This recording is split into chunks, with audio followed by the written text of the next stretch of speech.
peace. And for sustainable peace, there shouldn't be any appeasement of the aggressor. Again, if aggression is rewarded, we will see more of it. We have seen this in the history, and that is extremely important. And there has to be also accountability for the crimes committed. Madam Kallas, on Belarus release more than 100 prisoners in exchange, the United States took off sanctions. Is there any signs that the United States, for example, asks for the European Union to do the same on Belarus?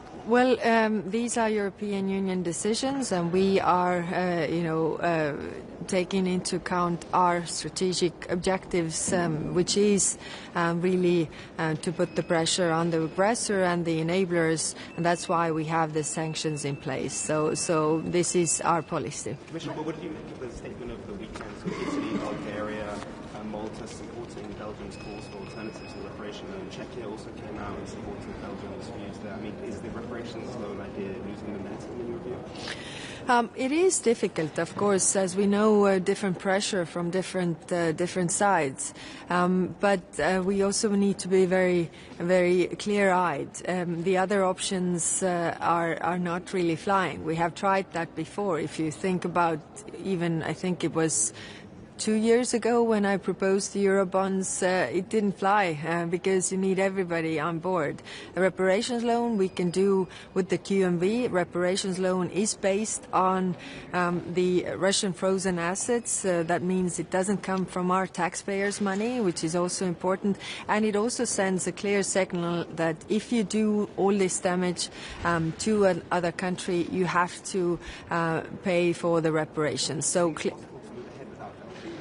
Of course we have the QMV decision, but without Belgium I think it would be increasingly, it wouldn't be very easy because they have the majority of the assets, and I think it's important that they are on board whatever we do. What I want to say is that, of course, some countries in Europe are more used to the threats presented by Russia than others, and I want to tell you that these are only threats. If we keep united, we are much stronger, and these are just threats that Russia is posing, even, what we have seen before. So I really want all of us to have clear head. Do we get the same first before the war when the Americans are giving security guarantees to Russia, especially that the talks now is about stopping NATO from extending? Yeah, again, I mean, we have to be really clear-eyed. We have one aggressor and one victim, and the one that needs security guarantees is Ukraine, not Russia. Like I've said, in the last 100 years, Russia has attacked at least 19 countries, some as many as 3 or 4 times. None of those countries has ever attacked Russia, so they don't need any security guarantees. The security guarantees are needed for everybody else. Thank you very much.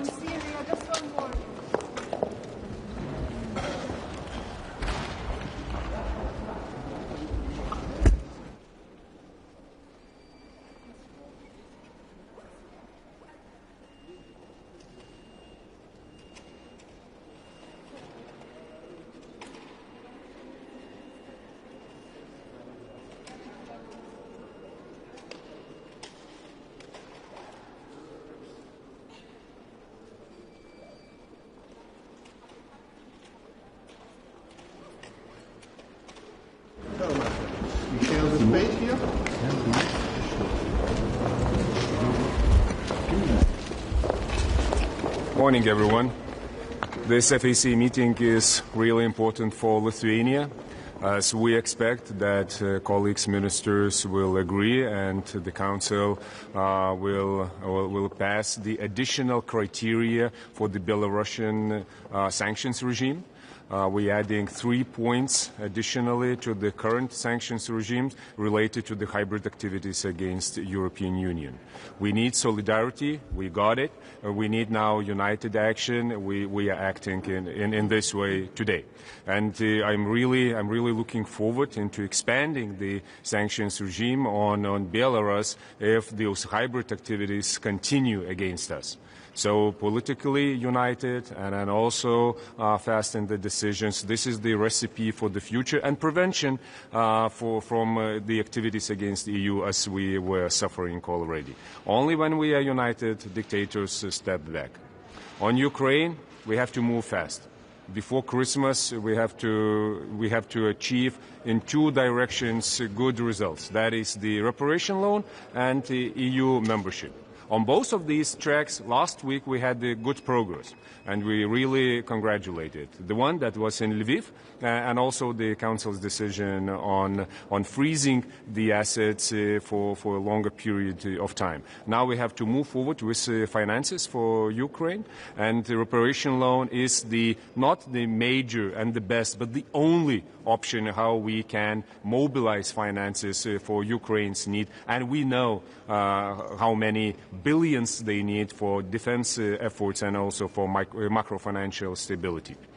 Second, on the EU membership, we have to also move forward till the end of this year. If we cannot open the 6 clusters that are already screened by European Commission, we have to set the date politically within the European Council when it is the date for Ukraine's membership in EU, and it has to be even faster than 2030. Otherwise, we are not giving credible cards for Ukraine in these negotiations that are ongoing. These are 2 cards that Europe can and must provide to Ukraine: membership and finances, reparation loan. Taking into account that Moldova and Ukraine are always going hand in hand, does this mean that the EU membership for Ukraine applies for Moldova as well, and every step of the way as well applies to Moldova? We cannot expect each and every step in the future that will be synchronized. But the very opening of the negotiation, opening of the clusters, of course we want it to be synchronized and it to happen together.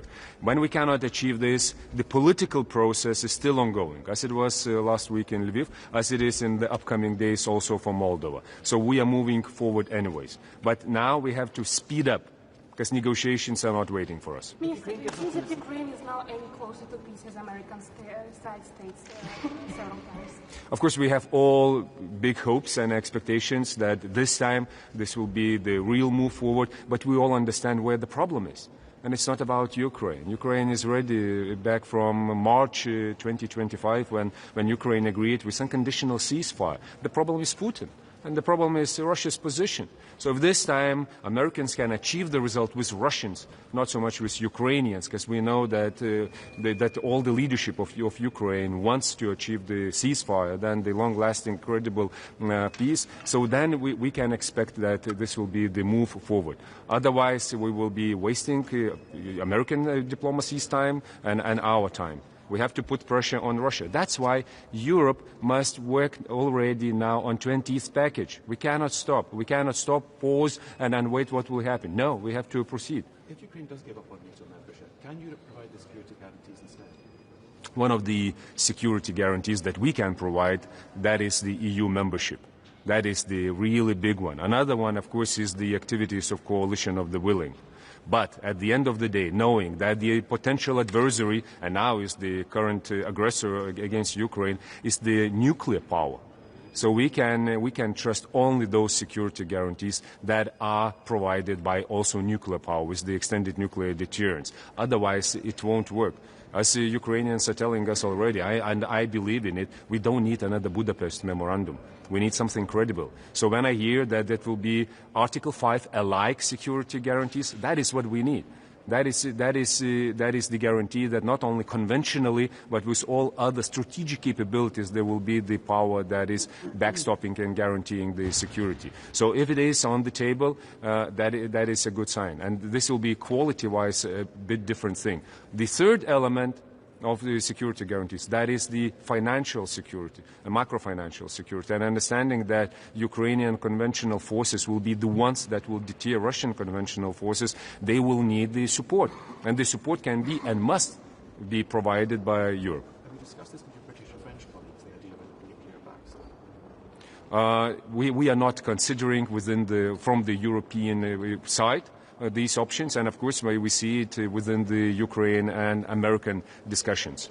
So I can only comment on the very idea that there will be the Article 5-alike guarantees. So that would be credible. As it is within NATO, we all understand that deterrence works till nuclear extended deterrence is effective. Otherwise, we saw Russian nuclear coercion that was used against the West, against Ukraine. All the threats that were coming from Russia back in 2022 with the potential use of tactical nuclear weapon. So we cannot we cannot set it to the side and only rely on conventional forces, thinking about potential scenarios in the future. Yeah, thank you. Yeah. What are your plans to support Ukraine in 2026 in a military case and diplomatic way? From Lithuania, that was the only line in our budget for the next year that was passed without any additional discussion and without the political battle on it. That was support to Ukraine. 0.25% of our GDP for the next year will go for the security and defense needs of Ukraine, as it is this year, as it was previous year, as it will be in 2027 and 10 years onwards. So that is what we need. But we see that within Europe, there are more talks than money on the table. And that is my message to my colleagues and partners within the European Council. Put your money on the table and then put your money where your mouth is. We do not need only political positions. We need finances. And we know what demands are from Ukraine's side. So that's why Lithuania is delivering and expects that Europe will deliver also. Otherwise, there will be struggles on Ukraine's side. On the diplomatic way, of course, we are supporting the very fundamental principles of international law that are paramount for Lithuania. That is territorial integrity, sovereignty. And I hope that all of us, once again, will conclude this within the Council today. Thank you.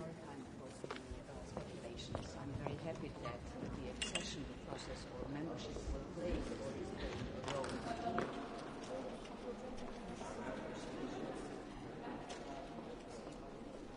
From Russia back in 2022 with the potential use of tactical nuclear weapons. So we cannot we cannot set it to the side and only rely on conventional forces, thinking about potential scenarios in the future. Good morning. So today I will attend the Foreign Affairs Council on the topic of Ukraine. The pace of peace negotiations has accelerated, and this is good. It is good because we see the development, and I'm also very happy that the accession process of Ukraine will play a crucial role. We see the membership of the Ukraine in the European Union as a political anchor of the security guarantees, and this is important for Ukraine, and it is also important for the European Union. In order to be able to do this, we have to go on with the reforms, and we are doing this. Last week, the European Commission has gotten from the Member State important direction, and we can go on the technical level in the clusters 1, 2, and 6. The only way that we can secure peace and prosperity in Ukraine is that we go on with the accession process, and this is exactly what we are doing right now. Paramount for Lithuania. That is territorial integrity, sovereignty. And I hope that all of us, once again, will conclude this within the Council today. This is not a time for the speculations. I'm very happy that the accession process or membership will play or is playing a role in the peace negotiations, but we have to see what will come out at the end. What is important is that through the accession process we can make Ukraine more prosperous, more stable, more democratic, and this is the most important part, not just because of the Ukraine but also for the European Union, making Ukraine stronger. It's also important for the European security. And I'm happy that the enlargement process is playing a big role, as it has played in the past 40 years. Whenever there were important events in the history, we could have a good answer through the accession process, and I'm sure this will happen this time again. Allow me to ask you this question. We know that all this started when Russia started to stop other nations from joining the partnership agreements. Do you think they will be silent watching Ukraine joining the EU? Do you think that they will not raise another kind of vetoes?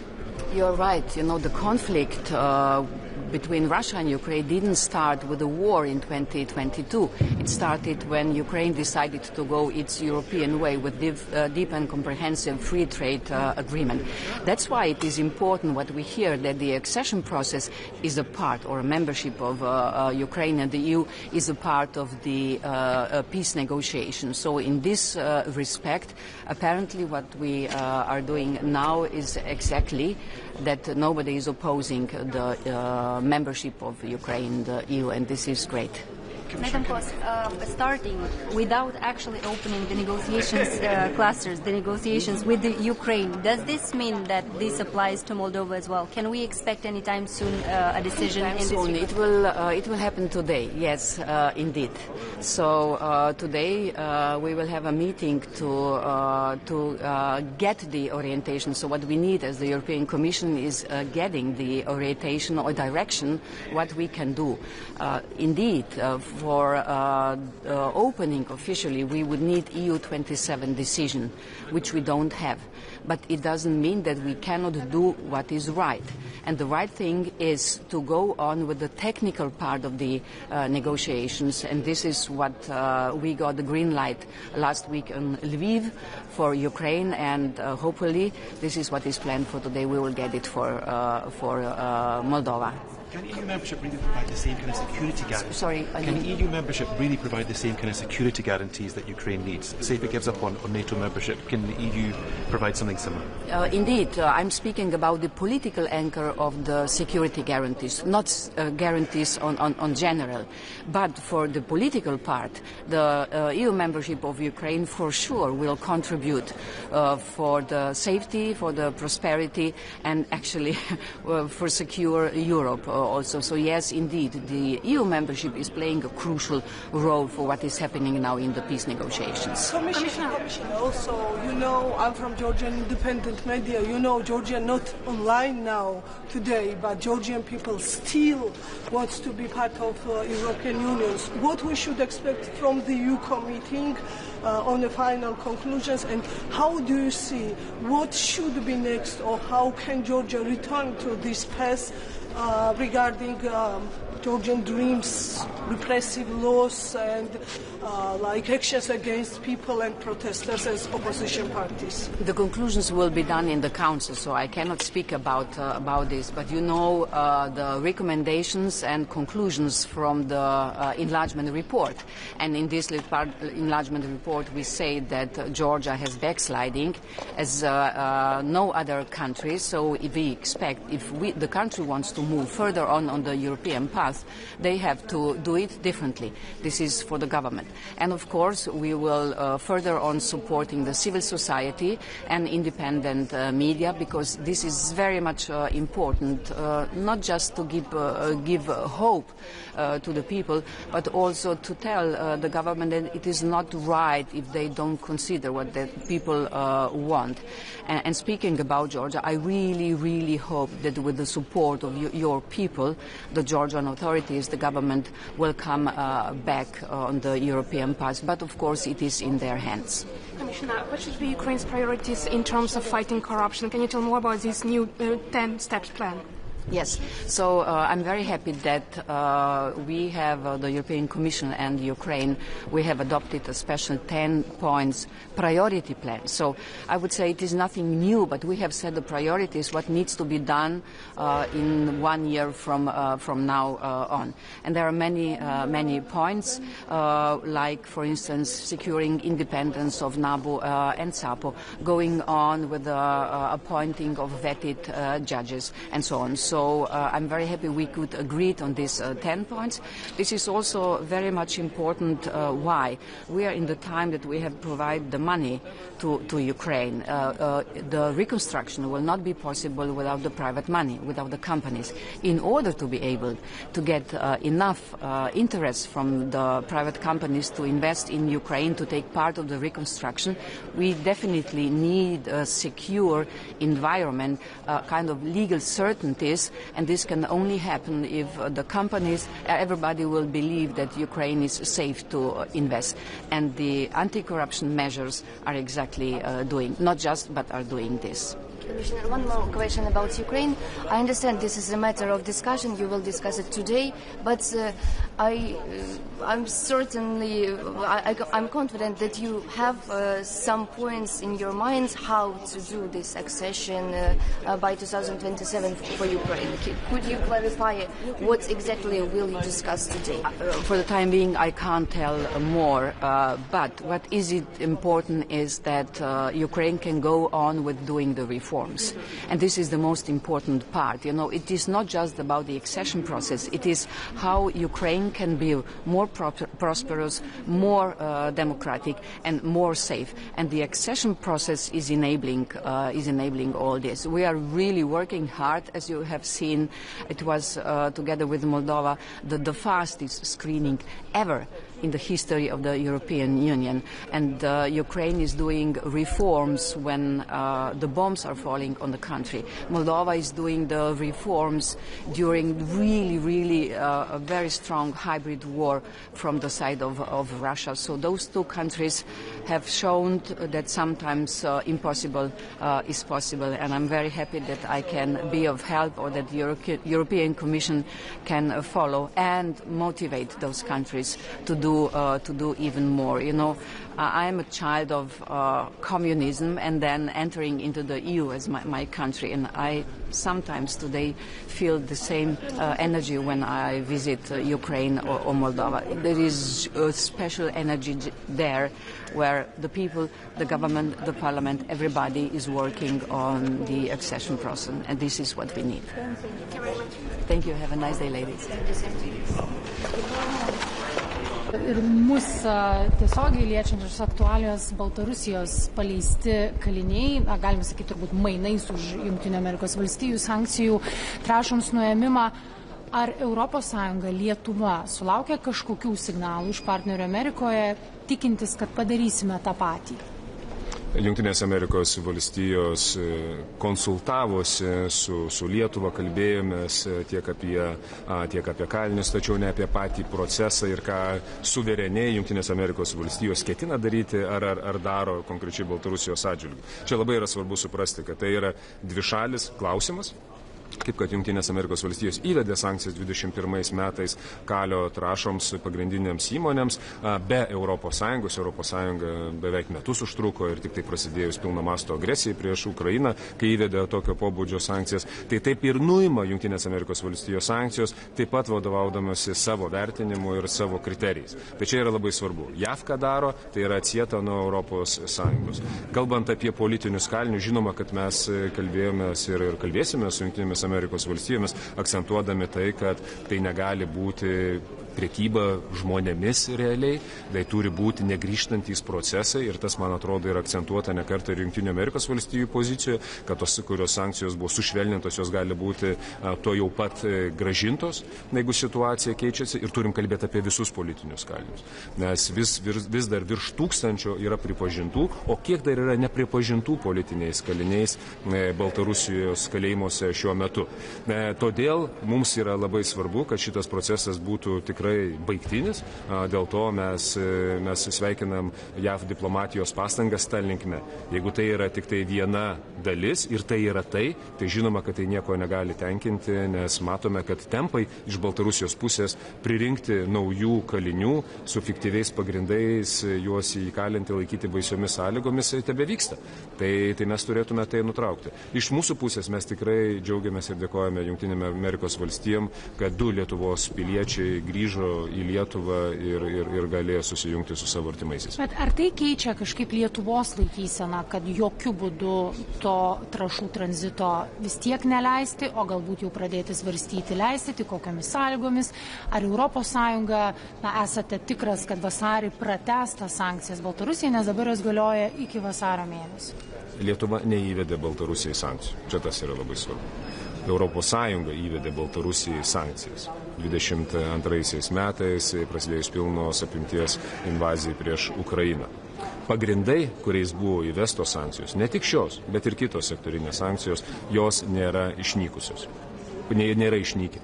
Tai reiškia ir tolimesni žmogaus teisų pažeidinėjimai, represijos, pagalba Rusijai įvairiose veiklose, tiek vykdyti karinę kampaniją, tiek prisidėti prie pagrobtų vaikų reindoktrinacijos ir panašiai. Dėl to mes pirmiausia turim kalbėti apie pagrindus, priežastis ir tik tada galime svarstyti, ar jie pasikeitė ar nepasikeitė tie pagrindai ir tada ar mūsų veiksmai toliau turėtų būti tęsti sankcijas ar ne. Aš šiuo metu nematau jokių pasikeitusių pagrindų ir priežasčių, kodėl jos turėtų būti peržiūrėtos. Galų gale šiandieną, ko tikiuosi, tai kad ministrai pritars išplėstam kriterijų sąrašų, kada Baltarusijai yra taikomos sankcijos. Tai Lietuvos siūlymo yra traukti papildomi 3 kriterijai susiję su kritinės infrastruktūros trikdymu, su atakomis prieš kritinę infrastruktūrą, taip pat už priešišką propagandą, dezinformaciją ir turėdami šitos jau pagrindus galėsime kalbėti apie individualias ir sektorinės sankcijas. Gali būti, kad mes Baltarusijos režimų nekeičiant savo elgesio, mes būsime skirtingose ir greičiuose ir galbūt ne šiek tiek kryptise su Jungtinėmis Amerikos valstijomis. Mes taip pat girdėjome savaitgalį, kad Baltarusija Amerikai pažadėjo pristabdyti, išspręsti balionų klausimą ir to pačiu girdėjome ir socialdemokratų lyderių pareiškimą, kad tai yra premjerės Ingos Ruginienės diplomatijos nuopelnas. Ar jūs irgi matytumėte tai premjerės nuopelnų, kiek čia jūsų nuopelno? Aš manau, kad tai, kiek aš visą laiką ir akcentuodavau, kai veikiame kolektyviai ir kolegialiai, kaip sprendimai yra priimami, derinami veiksmus, tai kiekvieną savo lauke, apimtyje įgaliojimų tos veiksmus ir darėme. Ir tai, kad vyriausybė veikė, aš tą galiu ir patvirtinti. Rezultatus, kai jau matysime lentelėse ir danguje, galėsime tada tikrai užsifiksuoti. Taip, tikrai turiu įvertinti premjerės indėlį, įsitraukimą, tiek planuojant veiksmus, tiek juos įgyvendinant, tiek darant susitikimus. Tai čia yra akivaizdu. Iš mūsų pusės visas diplomatinis aparatas dirbo tiek čia, Briuselėje, tiek Vašingtone, susitikimus turėjome, tiek konsultacijose dėl prieš tai buvusių kontaktų su Baltarusijos režimu, tiek šito metu tikrai intensyviai. Tiek pristatant pačią problematiką, kodėl tai yra hibridinė ataka, kaip tai veikia kombinuotai drauge su vilkikų sulaikymu, kokį spaudimą Lietuva patiria ir galų gale dar kartą akcentuojant, čia yra NATO oro erdvė. Tai nėra vien tik tai Lietuvos ir Baltarusijos klausimas. Dėl to tai tapo NATO Baltarusijos klausimu, dėl Lietuvos pozicijos. Tai tapo ES Baltarusijos klausimu šiandien, kai patvirtinsime papildomus kriterijus. Ir aš tikrai džiaugiuosi, kad tai tapo JAV ir Baltarusijos klausimu. Ir kad tai buvo diskutuota, kai buvo išsakytas toks pažadas, man tai leidžia tikėtis, kad iš Baltarusijos pusės nebus bandoma testuotis, o ką tai reiškia savo pažadų nesilaikyti ir tampyti diplomatinius nervus kitai pusė. Mindaugas Sinkevičius taip pat, kalbėdamas apie paleistus Baltarusijos kalinius, kalbėjo, kad dviveidiška yra džiaugtis tais paleistaisiais, iš tikrųjų nesistengus to daryti, o tik fotografuojantis vėliau. Turint omenyje, kad jūs vasarą fotografavotės su kai kuriais paleistais kaliniais, ar jūs įskaitote čia kritiką jum? Apie tai net nepagalvojau. Tai dėl paleistos Lietuvos pilietės ir kai vasarą mes pagaliau jo sulaukėme Lietuvoje, tai tas nuoširdus džiaugsmas buvo ne vienos institucijos.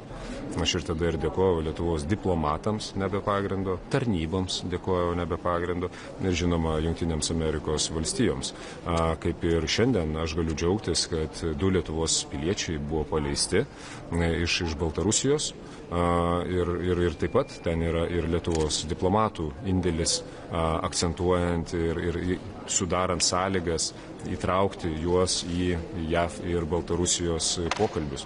Tai dėl to aš nesusieju iš tų dalykų ir turiu manymą, kad ne apie tai čia buvo kalbėta. Ir ministrė, apie Ukrainą. Apskritai, ši savaitė, galime sakyti, daug ką gali būti keičianti, priklauso ir nuo vadovų tarybos, kokie bus sprendimai ir dėl finansavimo. Šiandien užsienio reikalų ministrų taryboje esminiai klausimai kokie, kalbant apie Ukrainą? Apie Ukrainą tikrai kalbėsime, kur šiuo metu yra dėrybos. Prie mūsų prisijungs Ukrainos užsienio reikalų ministras Andrejus Sybiha ir tikiuosi išgirsti, kaip vyko vakar procesas Berlyne, kaip jisai tęsi šiandien, ko mes galime tikėti šią savaitę. Ši savaitė yra ypatingai svarbi. Ketvirtadienį turėsime Europos vadovų tarybą, kur aš labai norėčiau pamatyti stiprias išvadas dėl ES plėtros. Mes turime uždėti aišku įsipareigojimą dėl Ukrainos narystės ES. Kitas svarbus aspektas, kaip mes šią savaitę pajudėsime su reparacijų paskolų. Nes pinigai Ukrainai yra labai svarbu. Ukrainai politinė korta ir taip pat svarbus yra Europos bilietas prie stalo derantis dėl tolimesnės taikos. Tai bus svarbu Ukrainos temoje. Taip pat kalbėsime apie artimuosius rytus, ir kur esame su Sirija. Turiu tam tikrų nuogastavimų, kad ne visi lūkesčiai, o ypač tie, kurios Lietuva akcentavo, yra išpildyti. Ta prasme, aš matau, kad striginėjimai yra iš Sirijos pusės ir turėsime kalbėtis, kaip tai yra susijęs su ES laikysena, su parama Sirijai, su sankcijų nuėmimu Sirijos režimui, nes turime tai balansuoti. ES turi interesų ir turi turėti įrankius juos apginti. Taip pat šiandien bus svarbios temos susijusios su ES strateginiais ryšiais su kitomis pasaulio šalimis, su Kinija, tiek kiek susijęs su mūsų prekybos saugumu ir bendrai saugumu globaliai. Tai taip, kad yra tikrai svarbi taryba prieš pat Europos vadovų tarybą, ir prieš išsijungiant kelioms savaitėm ES institucijoms kalėdų periodų, bet pagal tai, kas vyksta, aš nematau, kad čia bus ramių dienų. Mes girdėjome Volodymyrą Zelenskį sakant, kad Ukraina yra pasiruošusi atsisakyti noro tapti NATO nare, jeigu gaus europiečių, Jungtinių valstijų, G7 saugumo garantijas lygias NATO 5 straipsniui. Kai mes matome, kaip kinta Jungtinių valstijų laikysena Ukrainos atžvilgių ir kartais kyla klausimas, ar tikrai Amerika Ukrainos pusėje, kokias saugumo garantijas Europa turėtų pažadėti Ukrainai, kad ji jaustųsi saugiai iš tikrųjų ir kiek jos būtų tvirtos? Tai, ką gali duoti Europa, tai narystė Europos Sąjungoje. Ir tai yra politinis, socialinis šalies stabilumas, tai yra galų gale šalies raidos perspektyva ir finansinė parama išlaikyti savo pajėgas. Tai yra labai svarbu suprantant, kad konvencinių pajėgų prasme Ukrainos pajėgos bus atgrasančios Rusijos pajėgas. Kitosgi garantijos ir apie ką ir šneka Ukrainos pusė, kaip kad 5 straipsnis, tai reiškia tik vieną, kad už to stovi didžiulis ginkluotės arsenalas, strateginių pajėgumų arsenalas, branduolinis arsenalas, kurį turi Jungtinės Amerikos valstijos. Be to mes negalim čia net nieko lyginti su 5 straipsniu. 5 straipsnis tai nesolidarumas. 5 straipsnis reiškia priimtas sprendimas ir įsijungia didžiuliai planai ir įsijungia didžiuliai pajėgumai su milžiniška ugnies ir naikinimo gale. Tai reiškia 5 straipsnis. Jeigu to nėra, tai yra bla straipsnis ir tokių galime prirašyti labai daug. Dėl to aš visiškai sutinku, kad čia yra esmė. Esmė, kas garantuos Ukrainai saugumą. Aš jau nekalbu apie visus kitus dalykus. Europa be Jungtinių valstijų to saugumo? Negali ir čia nereikia įsivaizduoti, kad norinčių koalicija galėtų kažką tai užtikrinti. 3 brigados, 4 brigados, tebūnie 10 brigadų. Čia ne apie tai eina kalba. Ukraina jų turės nedaugiau. Čia yra visi kiti įgalintojai. Tai yra ir žvalgybiniai pajėgumai, tai yra tolimo poveikio efektoriai, ginkluotė ir panašiai. Aš jau nekalbu apie branduolinius. Minister, we see raising frustration in the Baltic states, Minister. We see rising frustration in the Baltic states. We see that EU warning that Russia will be rewarded.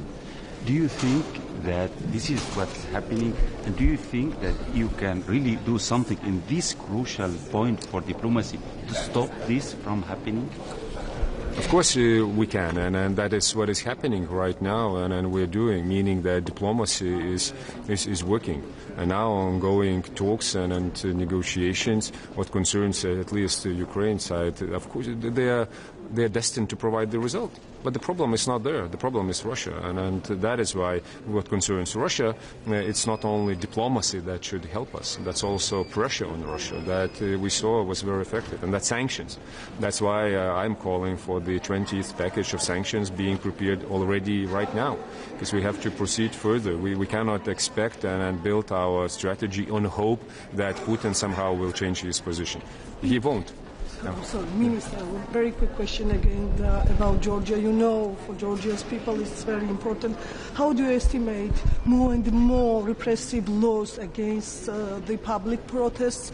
Also, if you see the BBC investigative film that maybe probably Georgian Dream used chemical substance against protesters. So in this situation, how do you see recent developments and what will be like exit from this situation and position of your country? Now, what should you do? The exit of this situation is the one as we were calling for 1 year ago.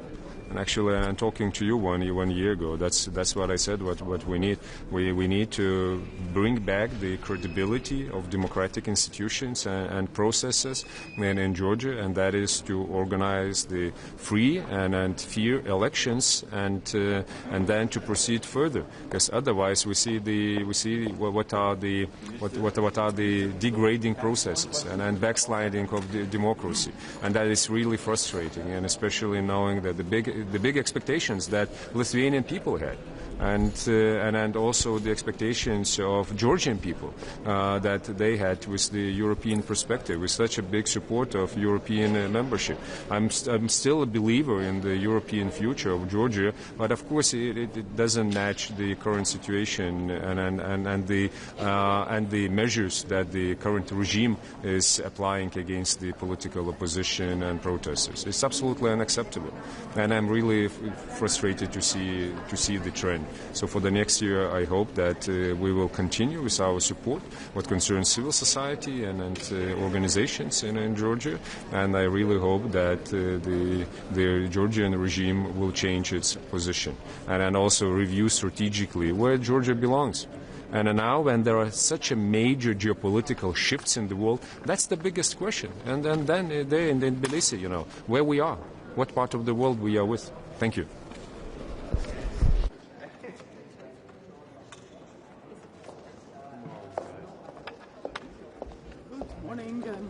Baiva Braža, Latvian Foreign Minister, and it's good to be back at the EU Foreign Affairs Council with a very intensive agenda in front of us. As usual, we have the agenda item on Russia's aggression against Ukraine with the briefing from the Foreign Minister Andriy Sybiha. We'll also have substantive exchange on the developments in the Middle East. And we have, of course, the discussion and the breakfast with the Armenian foreign minister, but also we'll have certain other aspects with regard to situation in Sudan and a few other things that I know colleagues want to bring. I'm particularly pleased to see that what I wished last time, which was more operational shadow fleet sanctioning, is happening. So we have 41 ships on the agenda. Is not part of a bigger package, but we are just, as we find out and agree, we are putting them on the sanctions list. Also ecosystem, individuals, hybrid sanctions, and so on and so forth. So also some important decisions. And then I just completed a 10-day trip. I was in the US, Cyprus, and Middle East, and indeed all the attention is on achieving peace in Ukraine. And from our perspective, from the Latvian perspective, I want to be very clear, we will not recognize occupied territories as Russian. Whatever the ceasefire achieves, whatever is there will be no recognition of occupation as legal. So we will stick to our international positions that we have maintained, and that is something that we have been very clear about. And we very much commend the US efforts, really gigantic, substantial talks, very detailed talks from what we know, and our support for Ukraine, for Ukraine's independence, sovereignty, democracy for the future is absolute and total. So we will continue supporting Ukraine both on the battlefield as long as it lasts, but also at the peace talks, whatever is necessary. And one thing that is not changed, we don't see any change in Russia's position. All the signals from Russia currently still, they are not serious about peace. They are just looking at picking and dividing NATO, picking, dividing the EU.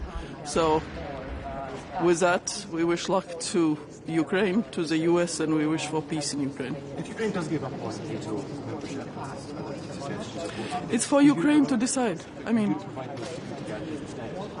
NATO's treaty is very clear. Article 10 provides for the possibility to enlarge NATO with regard to European countries.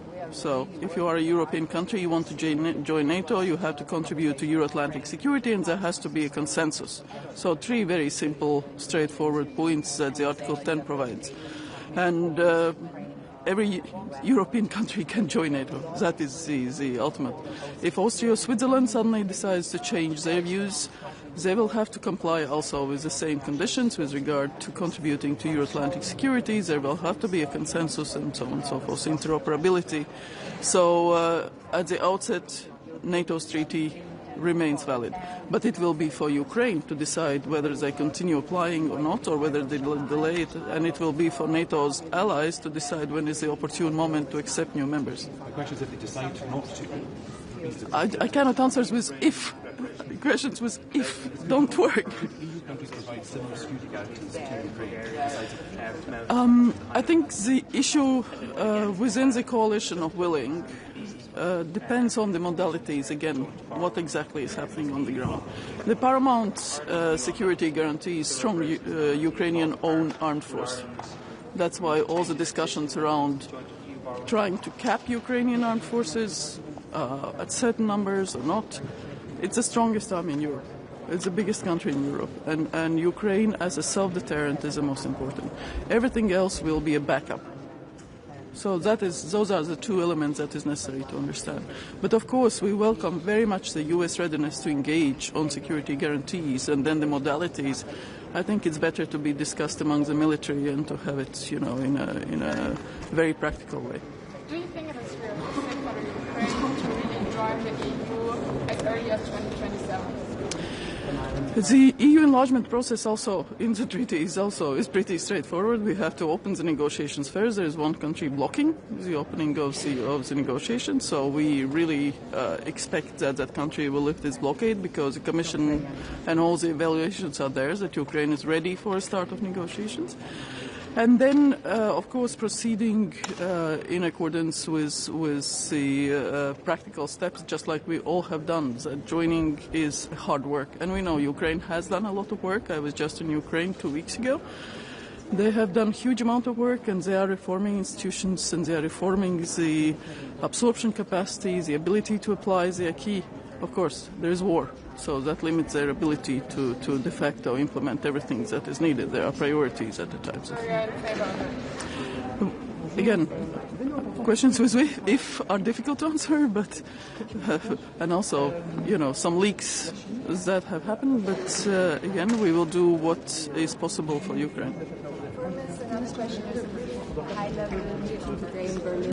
What are your thoughts on this and what you wish? I mean, you just said you wish nothing to Ukraine and to the U.S. delegation, but I mean, is there any more that you want to say? As I said, for now, from the either actions of Russia or what they say, we don't see the change in their position. They are not serious about peace. They are the ones that stand between all of us who want peace in Ukraine and the actual peace on the ground. It's Russia that is the object, that is the obstacle to that. So that is what I want to say, is that until Russia changes its position, it's very difficult to imagine a sort of groundbreaking development. So it will be very much about the continuous pressure on Russia, and here it's about frozen assets. The immobilization is a good decision, we support it, but also the reparation loan, the further support, the weapons, the practical aspects of support, humanitarian, political, and all the others. The Foreign Affairs Council is not the one deciding on it.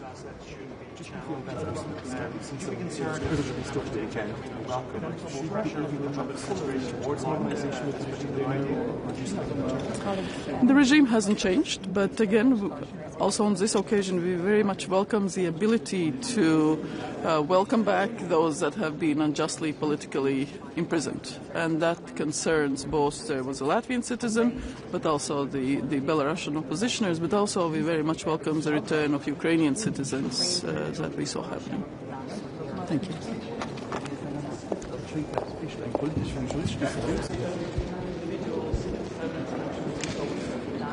So also some important decisions.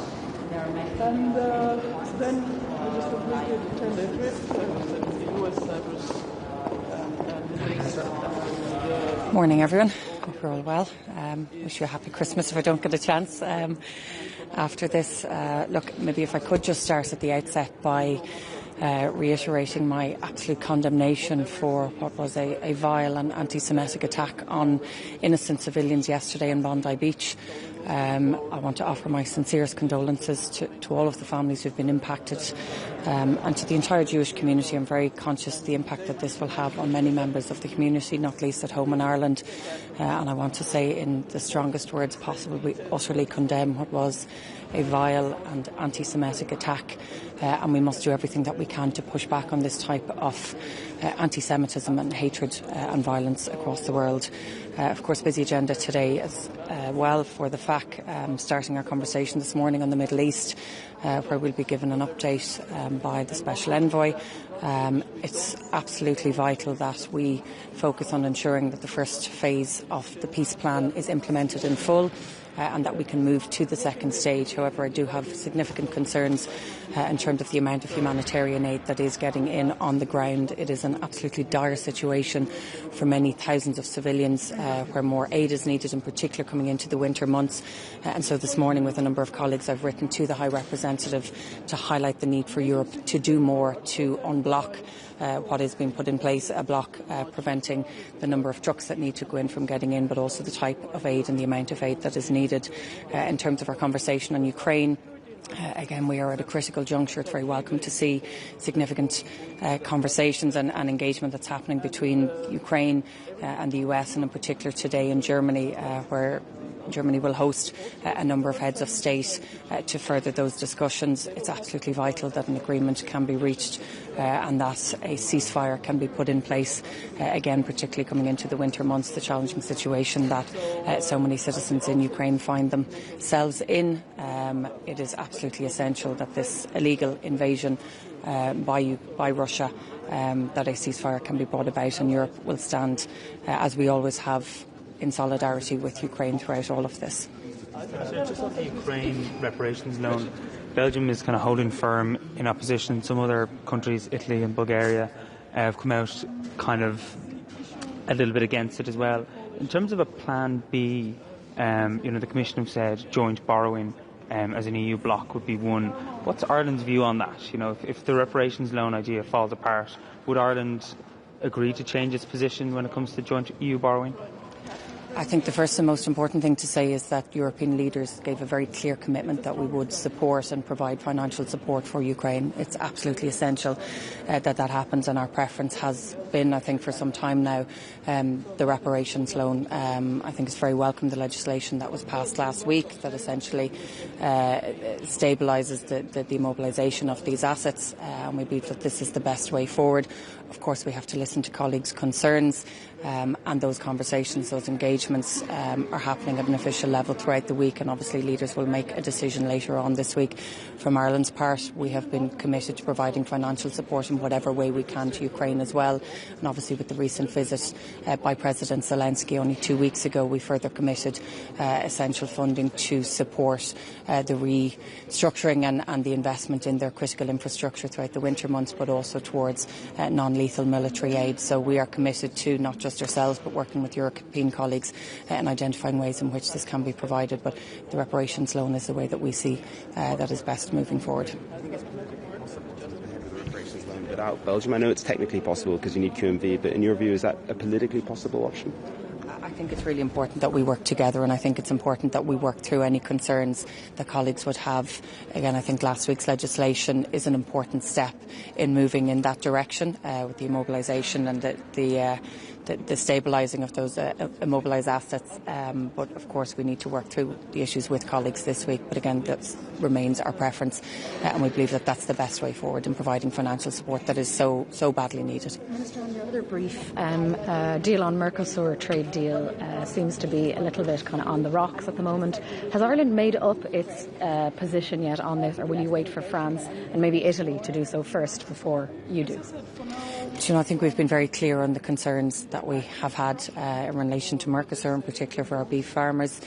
We have always said that we will work with like-minded countries on these issues, and we are working through and we are assessing the situation at the moment. We don't have a date for a vote. We're not clear when a vote may or may not happen, whether it's before or after Christmas, but we'll continue to work with colleagues and work with like-minded colleagues on the concerns that we've raised and we've consistently raised throughout this. Would it suit if there was a delay on Mercosur, like France apparently does want? Well, look, what we don't know is whether or not there is a majority of QMV in moving forward here, and so we'll continue to work with colleagues. We have to assess the situation, and without sight of when a vote is, we'll just continue to engage with colleagues on this. Minister, the Trump administration appears to be hostile to the idea of Europe using the immobilised assets because they have their own plans for where those assets should be channeled. Would you be concerned if member states are coming under some kind of pressure from the Trump administration to block this particular idea? Look, colleagues will discuss this today at the Foreign Affairs Council, and leaders obviously later on this week. There's a huge amount of work happening with our officials, and that will continue throughout the week to try and address the concerns. And I understand the concerns that member states have raised, but it is absolutely essential that we send a very strong signal to Ukraine, but in particular to Russia, that we are going to support and we will use these assets to support Ukraine in what has been an illegal invasion. We need to make sure that that support is strong and that Europe stands square behind Ukraine, and that will be our priority and our focus and our commentary in the Taoiseach in signing the letter that he did has made it very clear that this is Ireland's priority and this is our preference in how we move forward in providing those financial supports. Minister, just on the triple lock, what's your sense of timing? Like, would you hope that you could have legislation, signed into law at some point in 2026, or do you think it could be 2027 before we get it enacted? Personally, I think this is legislation we need to move on quickly. It is quite simply the case at the moment that any one of 5 permanent members can veto and prevent any new peacekeeping missions from taking place, and because of that veto there hasn't been a new peacekeeping mission since 2014.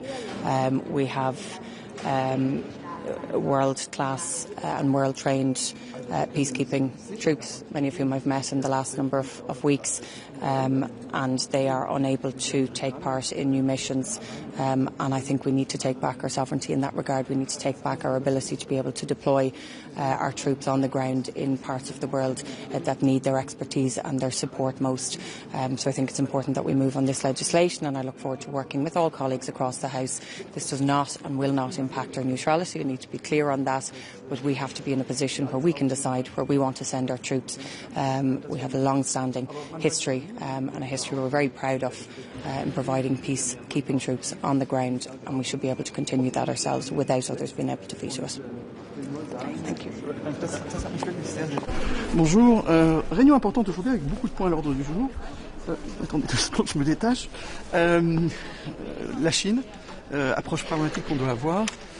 J'ai déjeuné avec le ministre des Affaires étrangères indien avant-hier, et je pense qu'on ne doit pas faire l'erreur de mettre l'Inde et la Chine et la Russie, en fait tout le monde dans le même panier. J'ai l'impression qu'on a tendance aujourd'hui au niveau européen de mettre tout le monde dans le même panier et de voir quand même comment on peut avancer sur certains dossiers avec les partenaires indiens et aussi avec les Chinois, en n'étant pas dupes non plus, en sachant que ce sont des rivales, mais aussi que peut-être ils peuvent aller dans la bonne direction. On le voit aussi à New York lors des votes. L'Arménie, aujourd'hui avec l'Azerbaïdjan aussi, on a l'impression que c'est acquis qu'il y a la paix dans la région.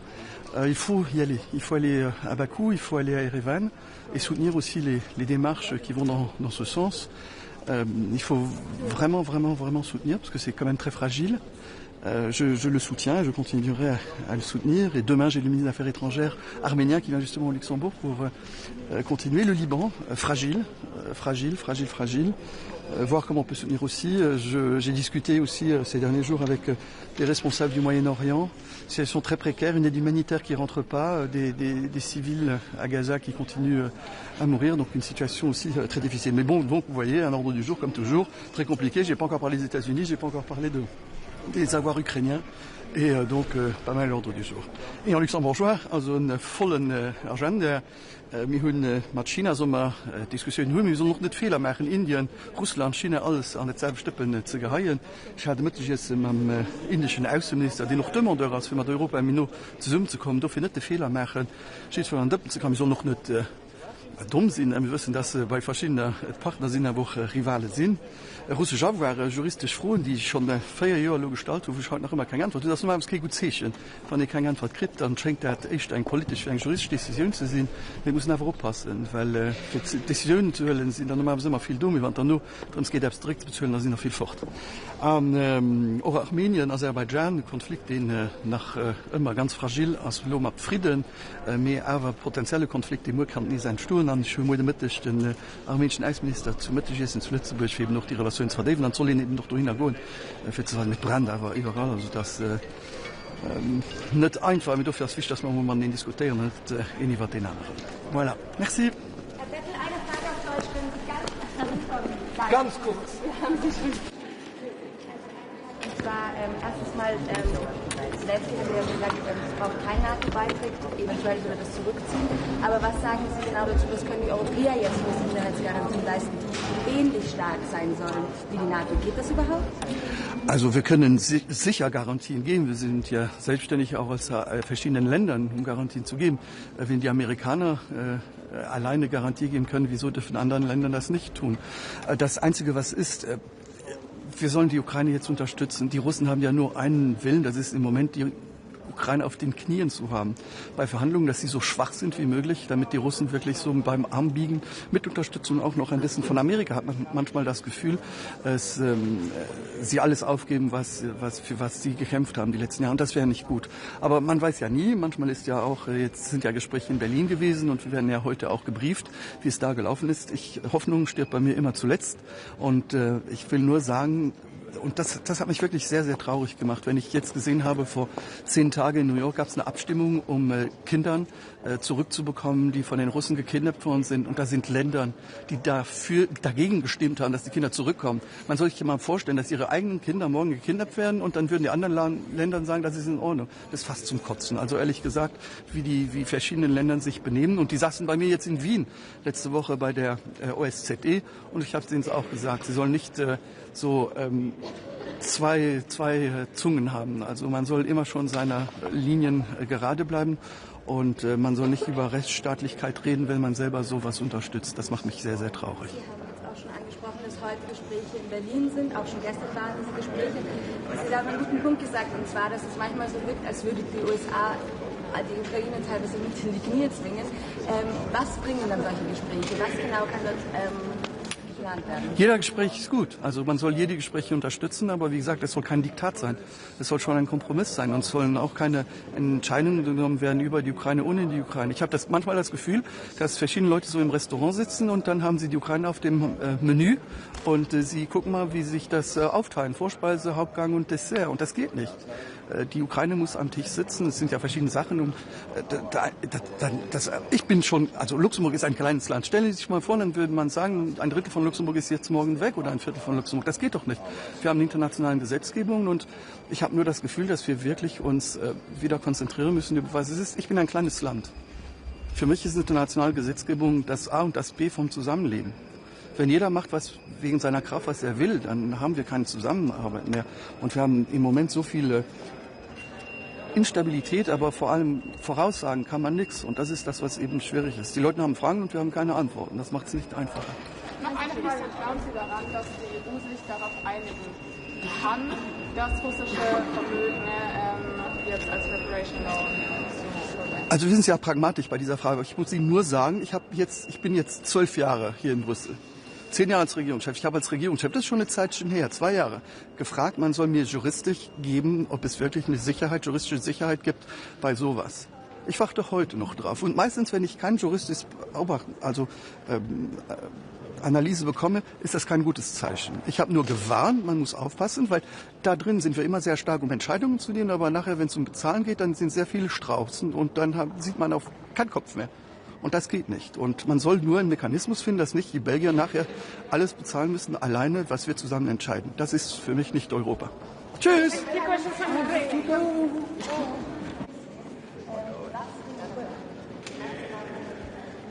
So, good morning to everyone. We start reviewing progress 1 year after the fall of Assad's regime. Then we will also address how to to help the implementation of the peace plan for Gaza. And then we will also consider our overall relations with China. Finally, we will discuss how to step up our support to Ukraine even further. Thank you.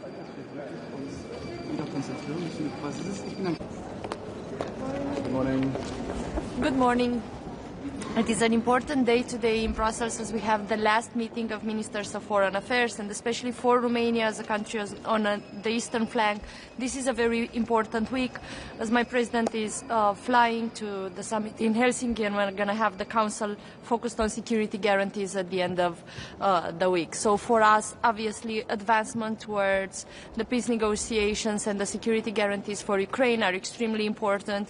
It is very important that we focus together on the security guarantees for the Black Sea as well, and we have a special focus for the flow of the Danube in the Black Sea, as that is very important for the commercial flows in the future as well, and we need to pay close attention to the Serpent Island, for example. We welcome the discussions today with Armenia, with Lebanon, on the situation in the Middle East. Romania is committed to continue contributing towards reconstruction and a stable peace. We have just finished another humanitarian flight in a European Union mechanism together with other countries to be able to allow for patients from the Gaza Strip to have access to oncological treatment across Europe and in Romania. And we will continue to be involved in the conversations with both countries and the international community to contribute to a stable situation there.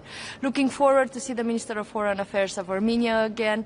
We consider that it is very important that the European Union has a stronger presence. We are in Romania one of the main contributors of the European Union mission in Armenia, and we've continued throughout the last months as the peace treaty has advanced after the meeting with President Trump that the presidents of Armenia and Azerbaijan had, with both Armenia and Azerbaijan, to be able to increase the connectivity, to be able to use this moment in time, for example, to make sure we have stronger commercial flows that not only increase their economies and ours, but decrease the influence that Russia has or will be able to have in the region. So on Romania's side, we're going to push at the European Union level as well for a strong connectivity agenda in the region.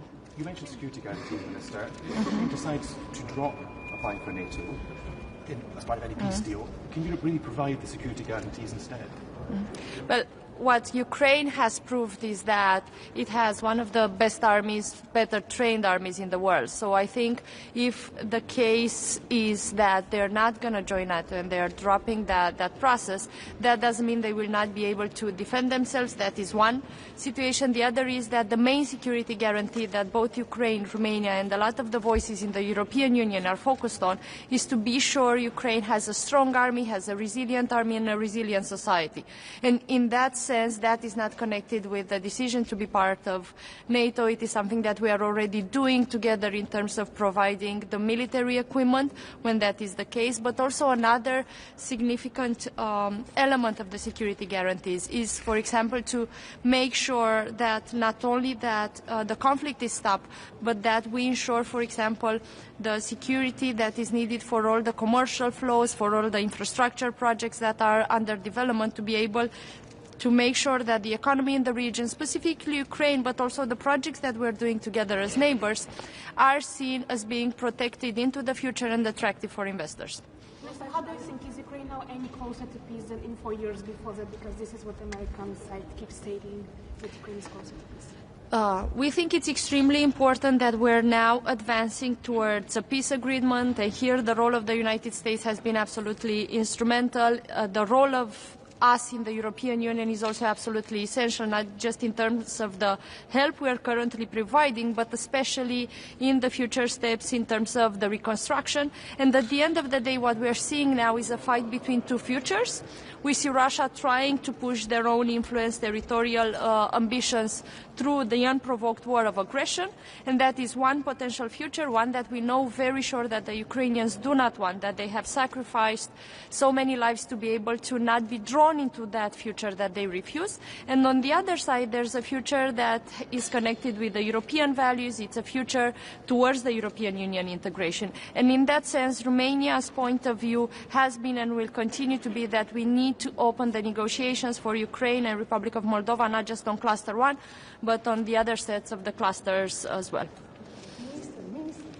You mentioned black security region, also Armenia from Georgia's independent media platform. So can you compare where now Georgia is and how do you estimate recent developments in Georgia, and what will be your main message to Georgian people who are fighting for European future? Yes, thank you for the question. So Romania is the first country in the European Union that has signed a strategic partnership with Georgia, and we continue to have that strategic partnership in place because we believe in the European future of Georgia. It is true, though, now that the ones that are fighting more for that future, that contribute more to that future in this present moment of time, are the citizens rather than the institutions and the political and the central authorities.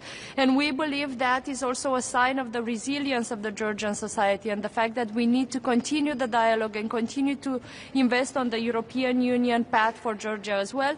Why is that very important for Romania, and not just looking at Georgia as a country that is important in the region, is because we need to collaborate more and be more on the same side when we're looking at the Black Sea.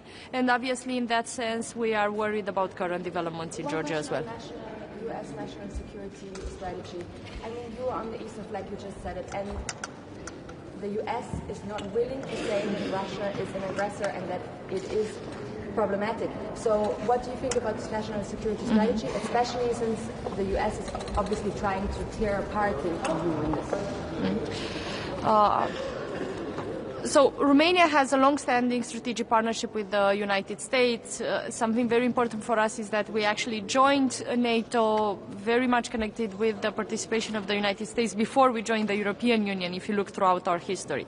So the partnership with the United States is absolutely key for us. In our own national defense strategy that we've launched, President Nicu Șordan has presented to the Parliament, we have taken into account what was already foreseen to be part of the United States approach, which is a stronger focus on our own investments, a stronger focus on the fact that we are security providers for the Black Sea and for the eastern flank, not just by ourselves, but also in closer partnerships with the countries there. We continue to have a strong reliance on the partnership with the United States and United States presence in Romania military bases. We have recently just had a considerable strong United States delegation for the NATO exercises we have done, DCM Fall 2025, where the battle group has been risen to a brigade level with a strong participation from France and other 10 allied countries as well. So we will continue in that direction. Something that is very important, though, for all us here that we're going to meet today as well in the Ministry of Foreign Affairs meeting, is that we all realize that we need to step up our investments and we need to be closer in terms of the collaboration and connectivity and interoperability between us as well. But that being said, we need to focus as well on the transatlantic agenda and partnership. And what does that mean in practical terms? Is that everything that we do at the European Union level, everything that is financed through the European Union mechanism, we believe they need to be aligned with NATO standards and they need to be interoperable with United States military equipment as well, because we see the security in the region as continuing to be based also on the transatlantic partnership. And another angle that I think is very important is to realize that we are also contributors to the security objectives that the United States has across the world through our participation in common NATO missions. Thank you.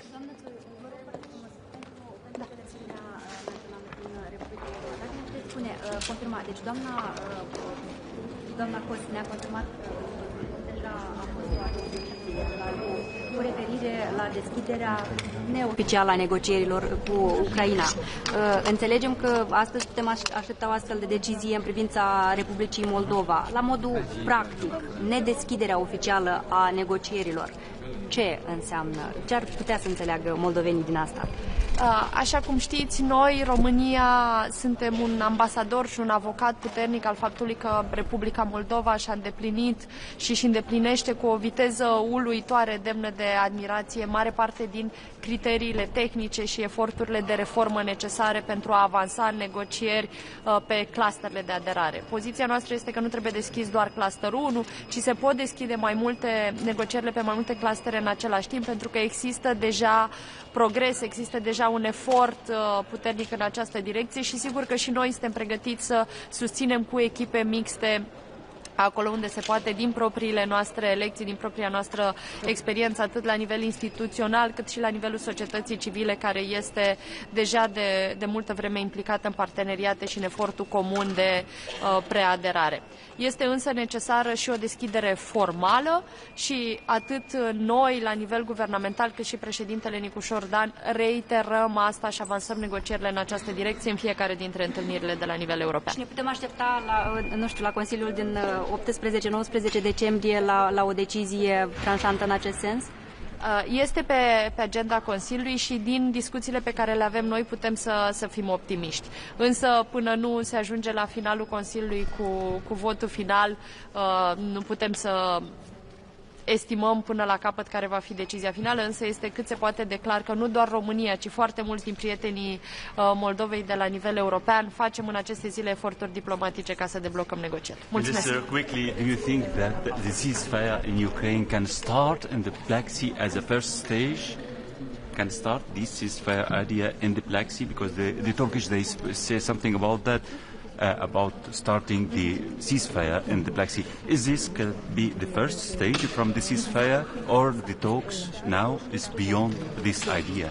There have been incidents in the Black Sea, and if we look a couple of months ago, we have seen incidents, for example, on the Danube itself, but they have been isolated incidents. The Black Sea continues to be rather safe. When we speak about security guarantees, we are focused a lot on the future and what might happen once we have a ceasefire on the territories, what that might happen in terms of making sure there are no more potential challenges in the Black Sea. But the Black Sea itself is not the one where the most attacks or where the most risks are happening now. It is rather a focus on the negotiations to have a ceasefire on the ground, because that is where we see an incredible loss of lives of young people on both sides of the conflict, actually, and Russia as well should be responsible for its own citizens and stop the bloodshed and the sacrifices they do in terms of thousands, with absolutely no end in sight in terms of potential victory. So a ceasefire is absolutely essential. The place where that needs to take place is essentially everywhere, but if there's an order of territories where that should happen, it should start with the places where most of the lives are lost and that have a more strategic Thank you.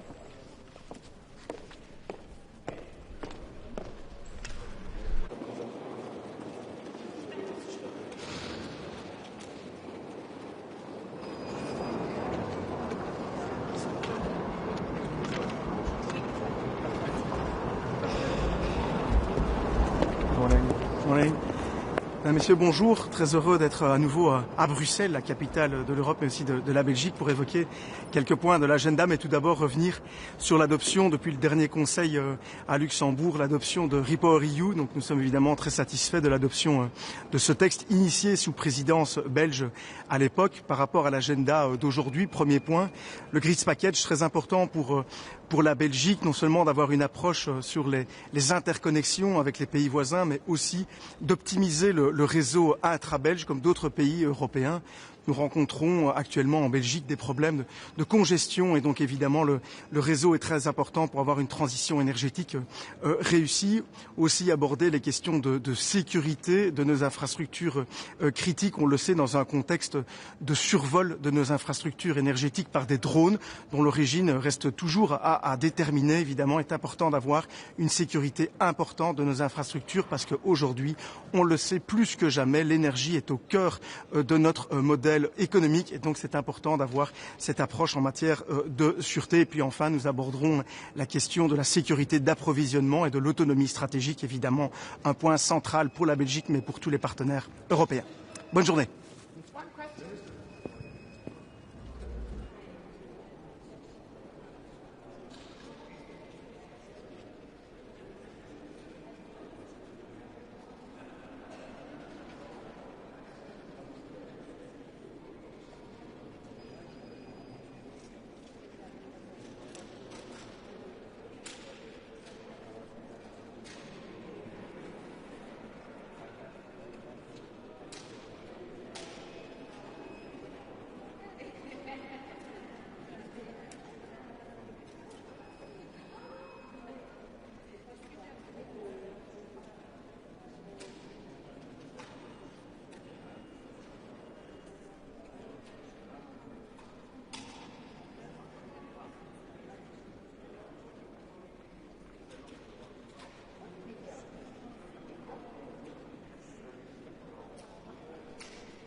morning, everybody.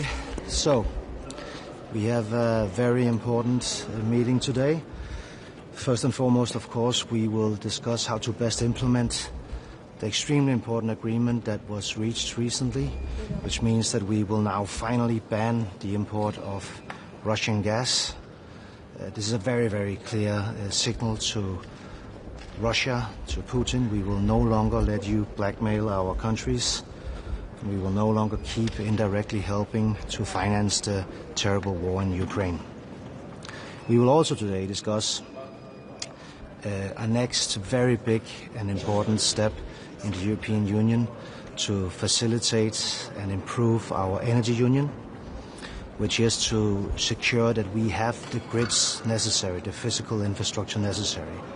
Right now, unfortunately, we are not coordinated enough, therefore we're not connected enough.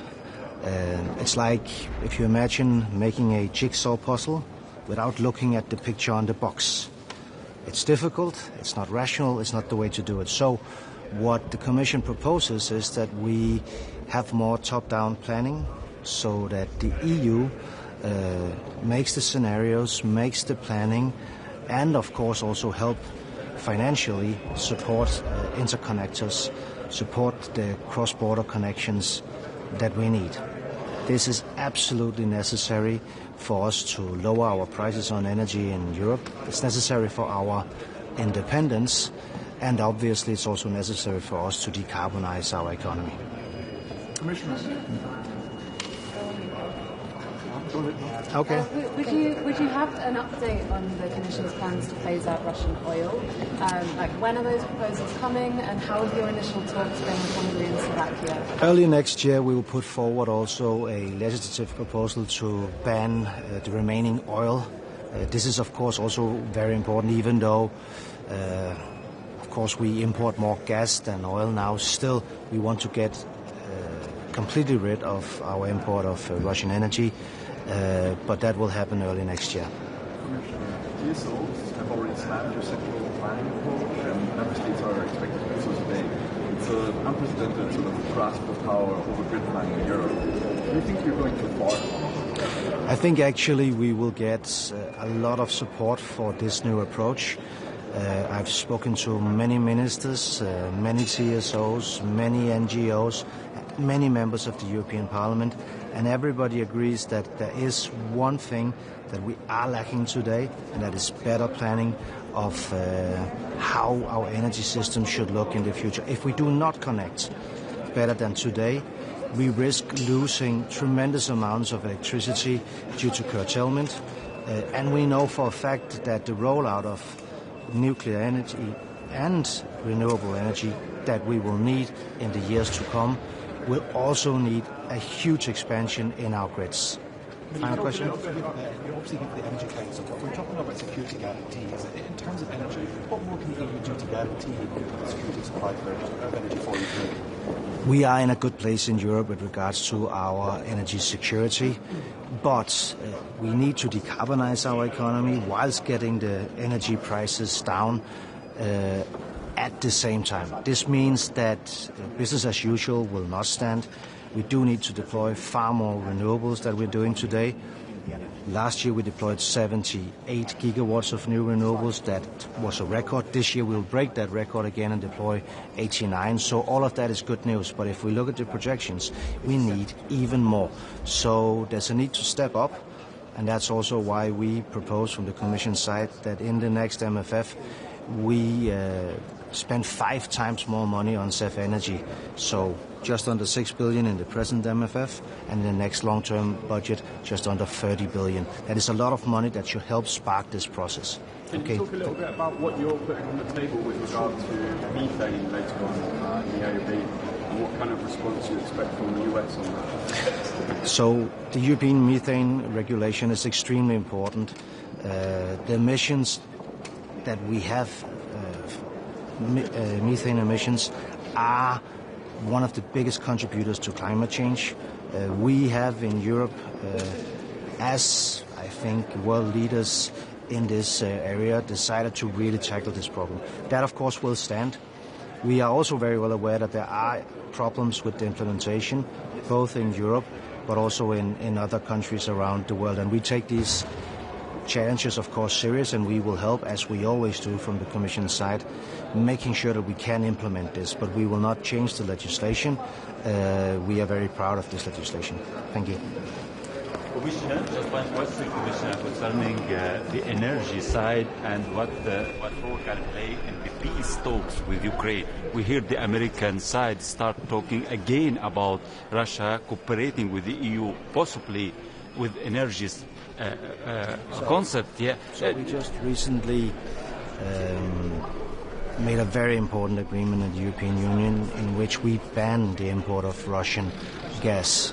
This also means that since we're not speaking about a sanction, this is a ban that will stand also in the future. So even after peace, Europe will not repeat the mistake that we have done in the past, which is to make ourselves dependent on Russian gas. Thank you.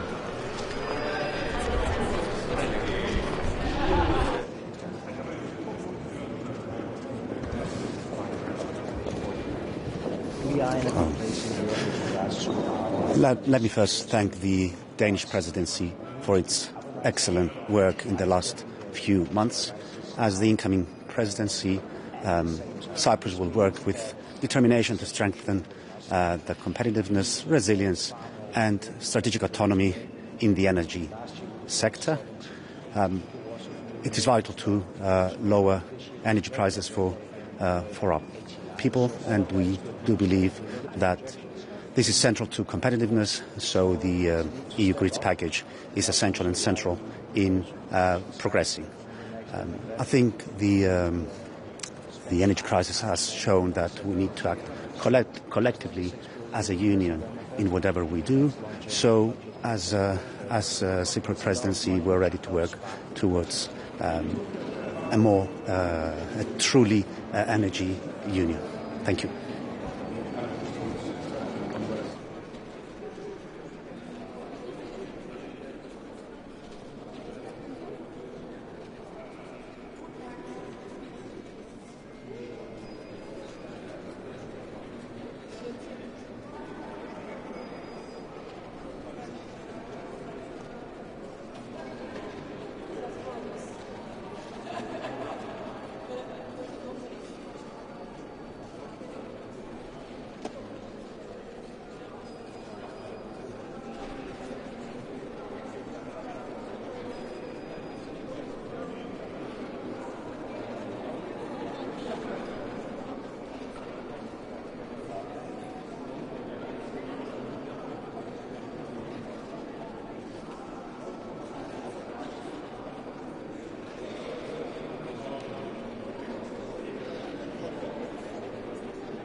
Good morning. Good morning. First of all, I would like to express my deepest condolences and my sincere sympathy to the victims of the horrendous terrorist attack that occurred this Sunday in Australia. We must do everything to make sure that this kind of terrorist attack never happened again. Now, as a Commissioner for Humanitarian Aid, Crisis Management and Preparedness, I will participate to this Foreign Affairs Council and will inform the ministers about three important topics. First, Syria. Second, Gaza. And third, DRC Congo. First, on Syria. A couple of days ago, the Syrian people celebrated 1 year after the fall of Assad regime, and I still have in mind when I was there in January, a couple of days after this event, I still remember the massive destruction and at the same time this wave of hope. My message then to President de facto al-Shara was very clear. My plea was to build a government which was inclusive and representing the diversity of the Syrian people. 1 year after, the needs are still immense. 16 million, more than 16 million people depend on humanitarian aid. Progress has been done, but we are far from rebuilding Syria, and we are going to discuss with the ministers how we can help more Syria with humanitarian aid going hand in hand with cooperation and development. This will be an important step forward. And second, I will speak about Gaza.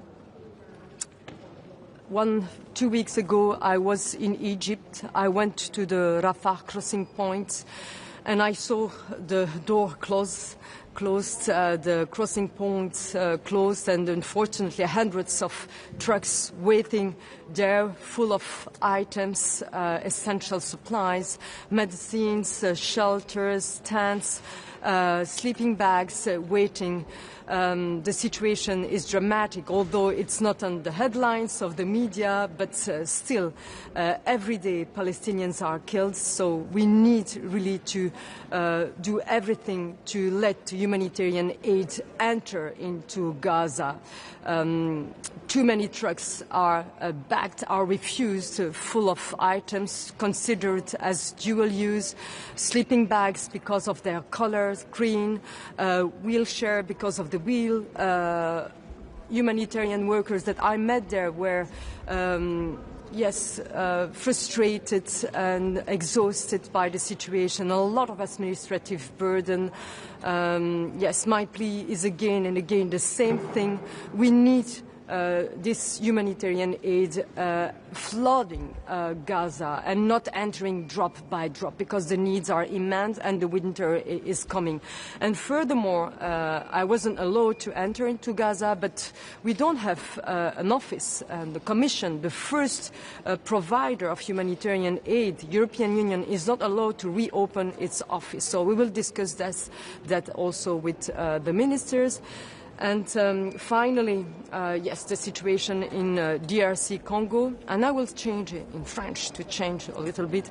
Donc la situation en RDC, évidemment, surtout à l'Est, est dramatique. Quelques jours, une semaine après la signature d'un accord signé en grande pompe devant Trump à Washington, la situation continue à s'aggraver. Vous le savez, Ouvira est tombé, le M23 continue sa progression vers le sud. 250 000 personnes ont été déplacées. Cela reconstitue aussi une charge très importante. 65 000 à peu près, ont fui vers le Burundi. Donc le risque de déstabilisation générale est très important. L'Union européenne se mobilise avec une aide humanitaire conséquente, 129 millions, mais il faut absolument que ce conflit se résolve par la voie diplomatique. Et j'en parlerai aussi, on va discuter de cela et de la mobilisation de l'Union européenne en tant qu'acteur diplomatique dans cette région-là du monde aussi. You sound pretty frustrated at the lack of opening of these crossing borders into Gaza. What pressure is the EU putting on to get these crossings reopened? Well, we will discuss that with the ministers. You know that it depends on the majority, the unanimity of the decision. What is clear is that, from my point of view, we need to maintain the sanctions on the table as a leverage. We need to maintain the pressure on the Israeli authorities. From Sana. So you mentioned that you already went to Syria after the liberation, and you just celebrated the first year of liberation last week. What are your hopes for Syria in the upcoming few years, and what are the plans of the EU for Syria, especially in diplomacy? We are helping Syria. First, we decided to remove the sanctions, which is an important first step. But it's not sufficient to help the people to thrive and the economy to be relaunched. So we will discuss now how we can relaunch maybe the association agreement. This is one way that we can help in a more efficient manner the Syrian people. But what is clear is that we need also to ensure that Syria is choosing its own way without external interference. Thank you.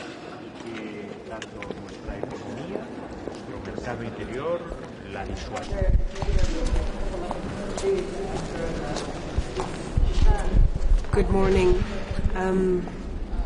We've been absolutely devastated to hear the news on the horrible attack in Bondi Beach in Australia this weekend. At the same time as so many Jewish families and parts of the Jewish community were convening to celebrate the start of Hanukkah together. And this comes at a time where even just showing a David star could even put you in danger. This is exactly what we have warned for, the dangers of calling on and playing into a global intifada.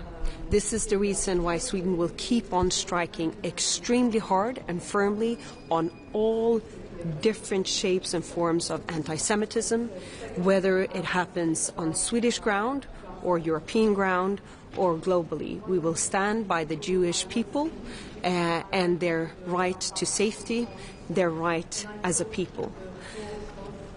With that said, we meet for yet another ministerial meeting, the last one before Christmas.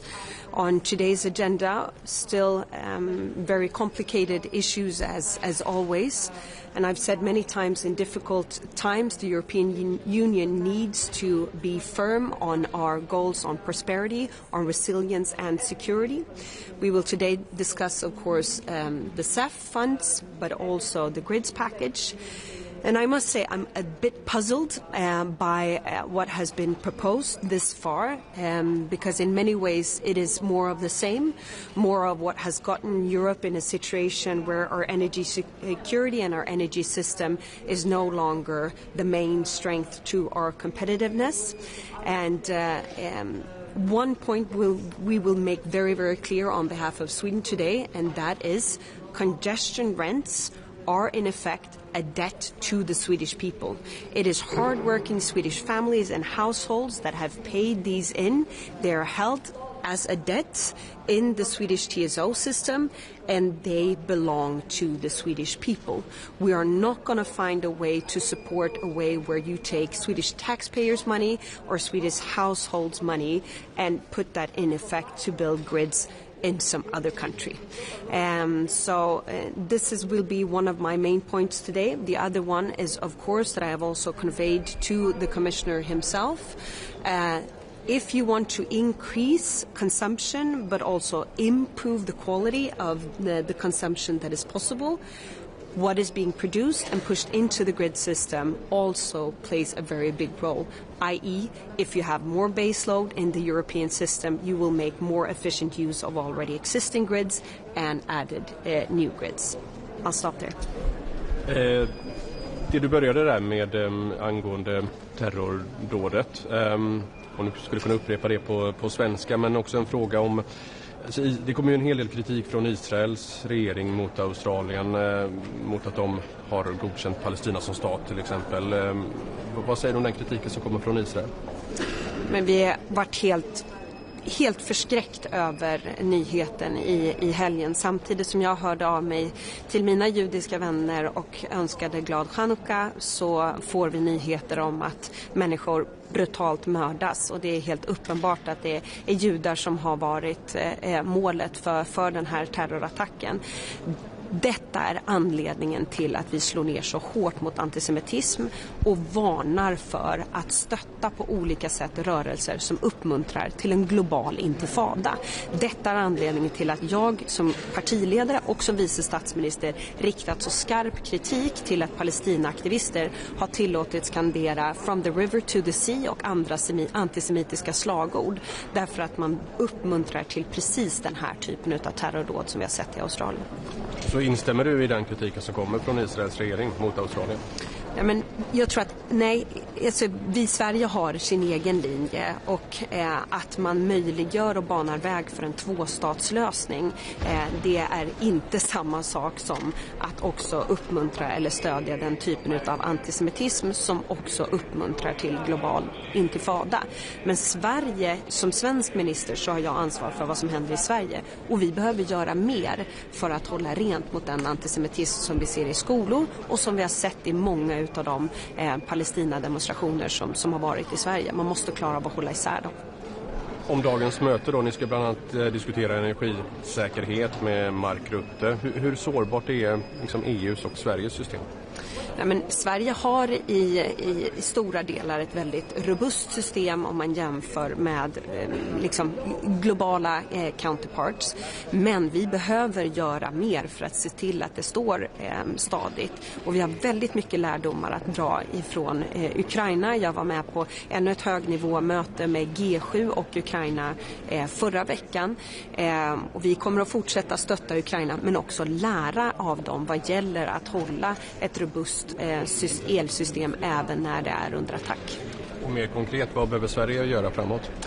Vi kommer att behöva se över framförallt möjligheten till dönätsstat och ödrift. Det här är anledningen till att vi tryckte så hårt på att få till just ett leveranssäkerhetsmål i energipolitiska inriktningspropositionen. Det har Sverige inte haft förut.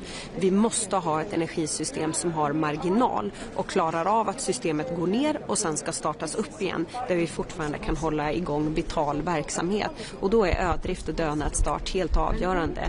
Och att nu SVK får en ny instruktion som gör att vad som händer i kontrollrummet och marginalerna där är det som många gånger sätts i centrum. Minister, the Commission wants to take your congestion revenues and pay for a cable to Germany. Yes. What do you say to that? Well, it did not put a smile on my face. No, let me be very clear on that. The congestion rents belongs to the Swedish people. It belongs to Swedish hardworking families and households. The EU cannot take that money. That it is now also cited as a debt in the Swedish system. It's not going to be a way forward to say to Swedish household, we're now going to take billions of your money and put that into grid system elsewhere. But at the same time, you have often expressed concern about your neighbours' energy policy decisions. So do you welcome this push to centralize it a bit more in Brussels, so maybe they can force the Germans to split the grid and so on? No, I think it's good that we set clear targets for how the energy system should function, but let's then also be honest that it matters if you want, production matters if you want to increase consumption and increase the quality of the possible consumption, i.e. if you push more baseload into the energy system and into the already existing grids, you will make even better use of that grids. And let me also warn all of you, we have seen the price for grids rise from, I think it's 2012, up until today by 70% in Sweden. That's a massive increase in cost for grids.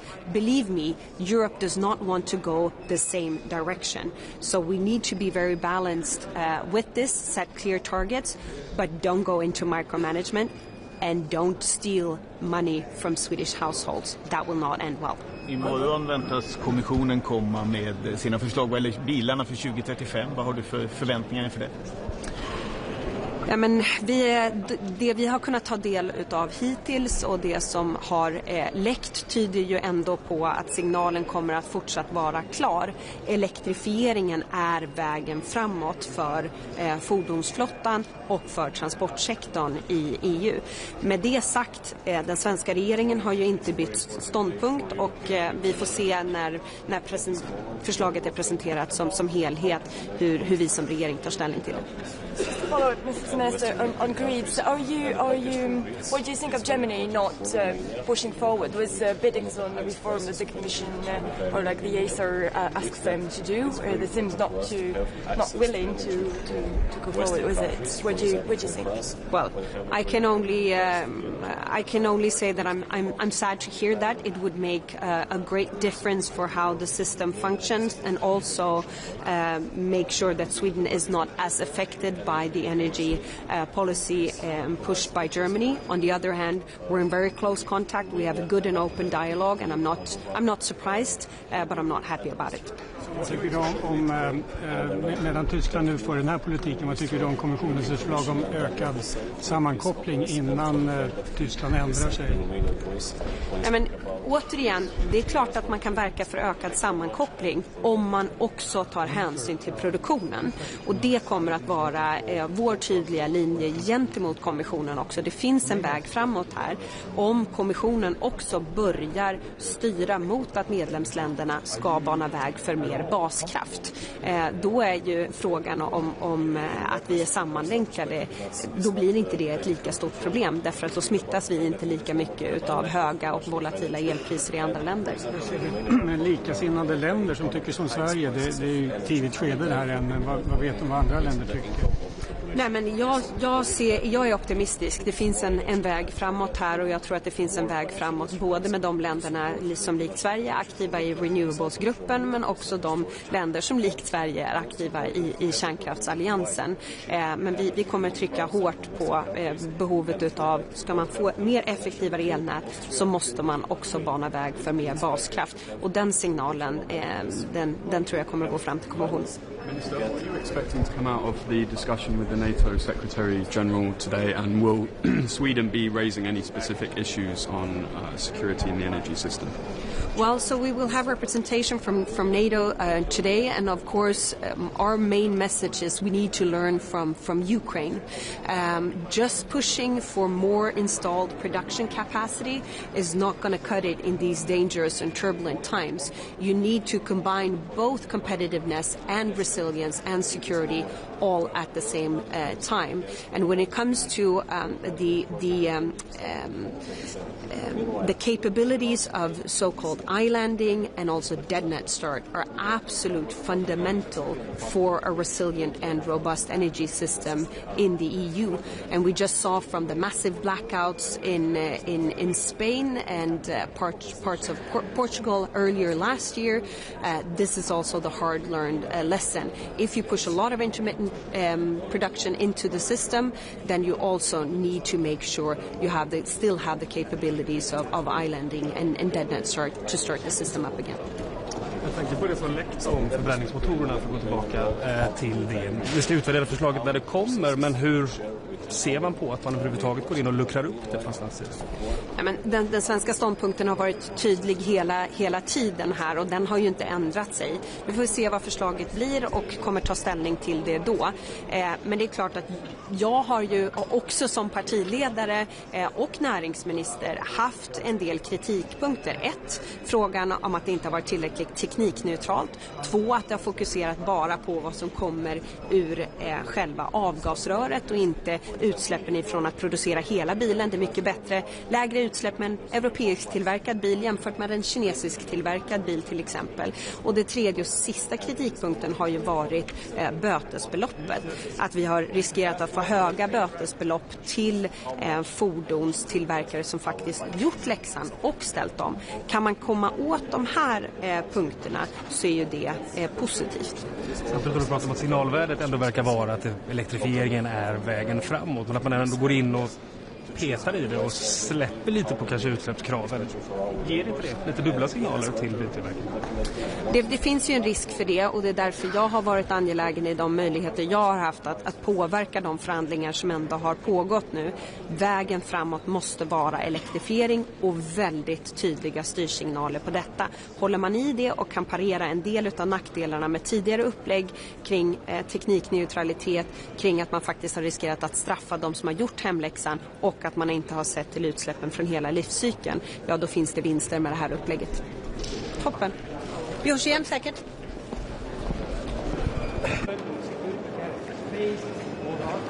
Good morning. Today will be the final meeting in the Energy Council under our presidency. So, of course, it's a time to reflect a little bit on what we have achieved, and by far the agreement on the repower package is I think, very hard to underestimate the importance of that decision. It will shape the energy future of Europe. And therefore, topics for the agenda today is linked to that in such a way that, of course, when we take out Russian gas, we need to get our energy from somewhere else. And electricity will be the key. Today we have two important topics that we will discuss among the ministers. It's the regulation of the CEF, which is, of course, extremely important in making sure that we can finance the investment needed in European infrastructure, electricity, carbon, hydrogen, and we will also have the first political round of discussion on the grid package, and both topics are part of the answer that we need to give to Europe on how to stay competitive, secure, and showing a way on how we can transition away from fossil fuels in Europe. So, looking very much forward for the day. So, thank you. On methane, the Commission will put forward its view on the way forward. Do you see a majority of member states in support of that idea? We will see today, but so far I'm very confident that the Commission is handling the issue. So we will see when we have the round. Are you concerned that the US will respond negatively, given that the Commission doesn't want to reopen the file? It's not a file for the presidency. It's a file for the Commission. So I know that the Commissioner has given comment on that issue already, and I think I will leave it with that. So. Last year, Denmark stored, I think, 170 million of congestion revenues in a separate account. The Commission wants 25% of that to pay for cross-border cables. What do you make of that? I think you're referring to the grid package. So I'm very much looking forward to the round of interventions from member states today. I think it's very clear for us that we need to integrate the European market. We need to make sure that the infrastructure that is there is used better. We need more coordinated planning, and then I think it's very important that we also are looking very carefully into the complexity of getting the needed approvals to build infrastructure. So I think, seen from my point of view, the Danish point of view, we are quite satisfied with the whole package, and I'm looking forward to the intervention from member states, because we need to bring that very rapidly from a package to decisions. So thank you very much. Yeah.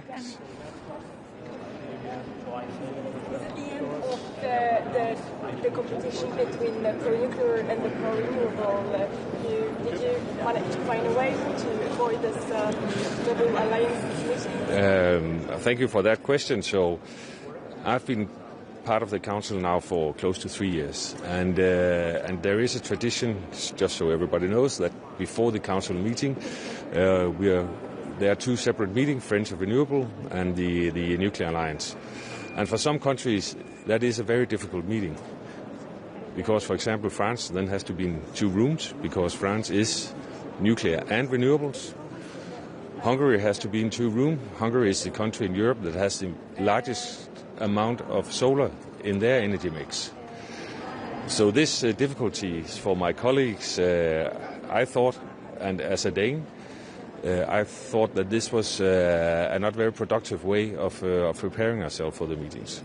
So in my case, the Danish case, we are in the front with renewables. We have a tremendous potential for offshore wind, but we are also dependent on something else. So renewables cannot do the trick alone, and I sense a very broad consensus that we need all of the above. So we need renewables, we need more nuclear in Europe. We need to have homegrown energy in this continent. Of course, there's also a role for biomethane, biomass, and so on. So it's not either or. It's a combination. So I thought it was a very good meeting today. I think it was taken very positive by most member countries, and I could see that the countries that normally feel themselves divided was quite pleased that they could be in one room instead of running between two rooms. So thank you very much. Which government? Australian? No, Israeli. Israelian, Yes. yeah. You know, we are the first humanitarian donor. This is a financial responsibility, but this is also a political responsibility. And we need to be sure that our aid is entering and delivered to those in need. It's a question also of traceability, transparency, because at the end, this is our taxpayer, that pay this humanitarian aid. And when I see warehouses full of items that are, not allowed to enter because considered as dual use, and what I've heard from our humanitarian workers is that there is no text, there is no written list on what is considered as dual use. So we need to have clarity, and for that, of course, we need to have the possibility to reopen our office in Gaza like it was before the October the 7th. Thank you. Thank you.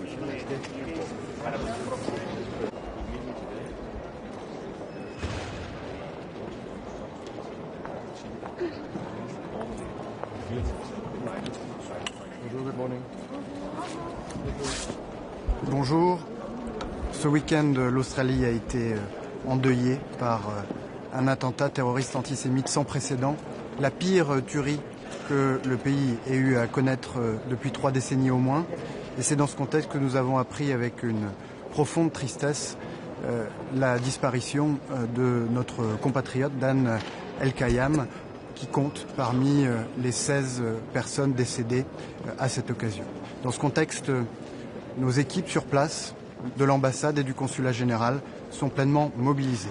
D'abord au contact de la famille de notre compatriote décédé pour faciliter son rapatriement via Israël, au contact également d'un jeune franco-néerlandais qui a été blessé au cours de cette attaque abjecte, qui a subi des soins et qui devrait pouvoir, grâce au soutien des équipes de l'ambassade si nécessaire, pouvoir tourner cette page. Et puis évidemment, le consulat est au contact de la communauté française et de ceux qui, sans avoir été blessés, ont été témoins de l'horreur et ont besoin d'un soutien en matière psychologique. L'ambassadeur, le consul général se rendront sur place aujourd'hui au pavillon de Bondy, sur la plage où a eu lieu le massacre, pour se recueillir et exprimer au nom de la France au peuple australien nos condoléances et notre solidarité.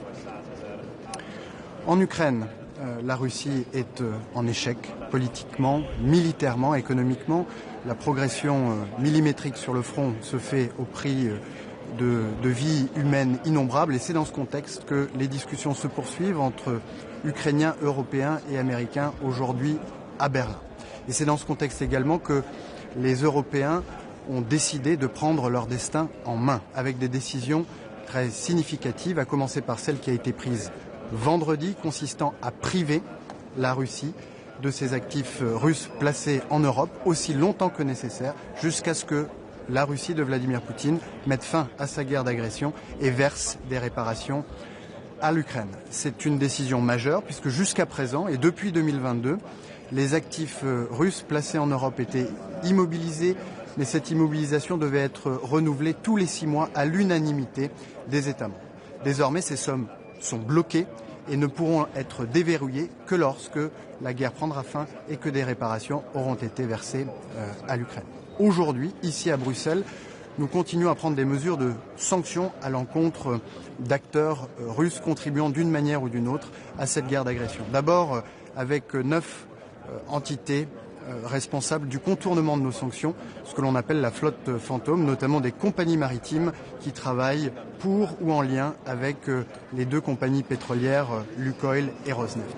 Et puis des sanctions à l'encontre de 12 agents de la déstabilisation russe en Europe, 12 responsables des ingérences étrangères ou des ingérences numériques étrangères. Et je veux citer notamment les sanctions qui vont être décidées aujourd'hui à l'encontre de Xavier Moreau, ressortissant franco-russe basé en Russie, qui est un relais de la propagande du Kremlin en Europe, ou encore les sanctions qui cibleront John-Marc Dougan, responsable d'ingérence numérique en Europe, et en particulier l'un des artisans de cette campagne que les services français de Viginum ont dénoncé, Storm 1516, et qui a visé à plusieurs reprises le débat public français et européen. Et puis, dans quelques jours, d'ici la fin de semaine, lors du Conseil européen qui réunira les chefs d'État et de gouvernement des 27 États membres de l'Union européenne, une décision pourra être prise pour mettre l'Ukraine à l'abri de toute difficulté financière pour les 2 années qui viennent et la placer en position de force au moment où se déroulent les discussions devant mener à la paix. En tout cas, c'est ce que nous voulons et nous le constatons, l'Ukraine a montré sa disposition à avancer, à accélérer pour arriver jusqu'à la paix.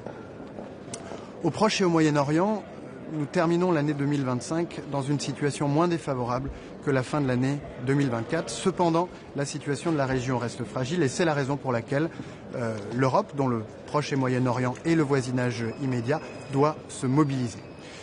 S'agissant de Gaza, j'ai proposé à la haute représentante que Steve Witkoff et Jared Kushner, les envoyés du président américain, puissent intervenir aujourd'hui devant les ministres des Affaires étrangères de l'Union européenne pour faire un point sur la mise en œuvre du plan de paix du président Trump que nous soutenons et auquel nous voulons contribuer.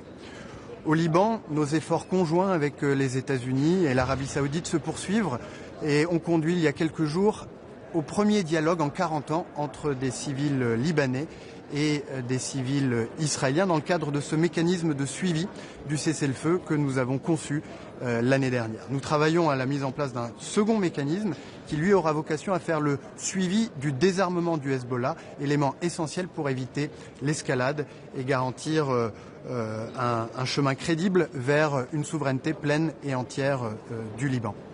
En Syrie, 1 an après la fin du régime sanguinaire de Bachar al-Assad, le pays a été marqué par l'assassinat de 2 militaires américains et d'un traducteur que nous avons condamné avec la plus grande fermeté et qui illustre le défi sécuritaire auquel est confrontée la transition que nous devons donc soutenir pour écarter le risque du terrorisme, de l'instabilité qui est toujours présent. Mais que les autorités syriennes travaillent à pouvoir contenir. J'en viens maintenant à la Chine où le président de la République était en déplacement il y a 10 jours, ce qui a été l'occasion d'échanges approfondis avec le président Xi et les autorités chinoises. Et j'ai sollicité de la part de la haute représentante un échange que nous aurons aujourd'hui pour partager le constat et les propositions. Le président de la République a proposé en Chine d'ouvrir une voie de rééquilibrage avec ce pays qui consiste pour l'Europe à accentuer ses efforts en matière de compétitivité, pour la Chine à stimuler sa demande intérieure et à réouvrir son marché, qui consiste pour l'Union européenne et la Chine à développer un agenda d'investissement croisé et de partenariat au bénéfice de ces 2 régions. Et je proposerai donc à mes collègues, à partir de cette perspective d'une voie de rééquilibrage, d'actualiser, si je puis dire, notre triptyque, le triptyque que nous avions défini en 2019, qui est un triptyque de constats pour définir la relation entre l'Union européenne et la Chine, constat que nous sommes à la fois concurrents, partenaires et rivaux systémiques, de passer d'un triptyque de constats à un triptyque d'action. Et l'action, elle tient en 3 mots, c'est se dérisquer, c'est dialoguer et dissuader. Se dérisquer d'abord en approfondissant la compétitivité du marché intérieur, en réindustrialisant l'Europe pour être moins dépendant des importations et être plus autonome sur le plan stratégique. Dialoguer ensuite, je le disais, pour établir des partenariats et des investissements croisés avec la Chine. Et puis dissuader lorsque les emplois ou les actifs industriels stratégiques sont en jeu. C'est ce que nous avons fait la semaine dernière, une nouvelle fois, en protégeant par des droits de 100% un secteur qui était menacé d'extinction en Europe, qui est celui de l'alumine fondu, avec une décision qui a été prise par les Européens et dont je me félicite.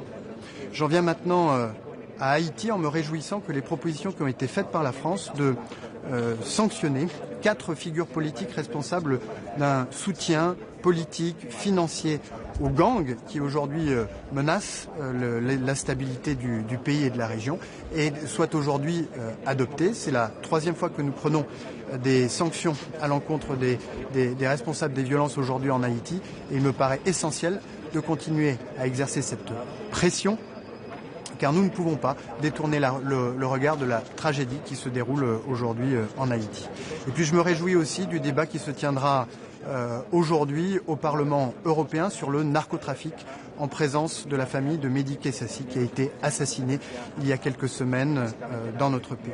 Ce sera l'occasion de manifester une ambition non seulement française mais européenne d'éradiquer à la racine le fléau de la criminalité organisée et du narcotrafic. Dans le cadre de l'offensive menée par le président de la République, le Premier ministre et le gouvernement, j'ai présenté lors de la dernière réunion des ministres des Affaires étrangères européens un projet de régime de sanctions européen contre la criminalité organisée et le narcotrafic pour cibler les criminels qui sont réfugiés à l'étranger et qui sont responsables de trafic de drogue, de trafic d'êtres humains ou de trafic d'armes.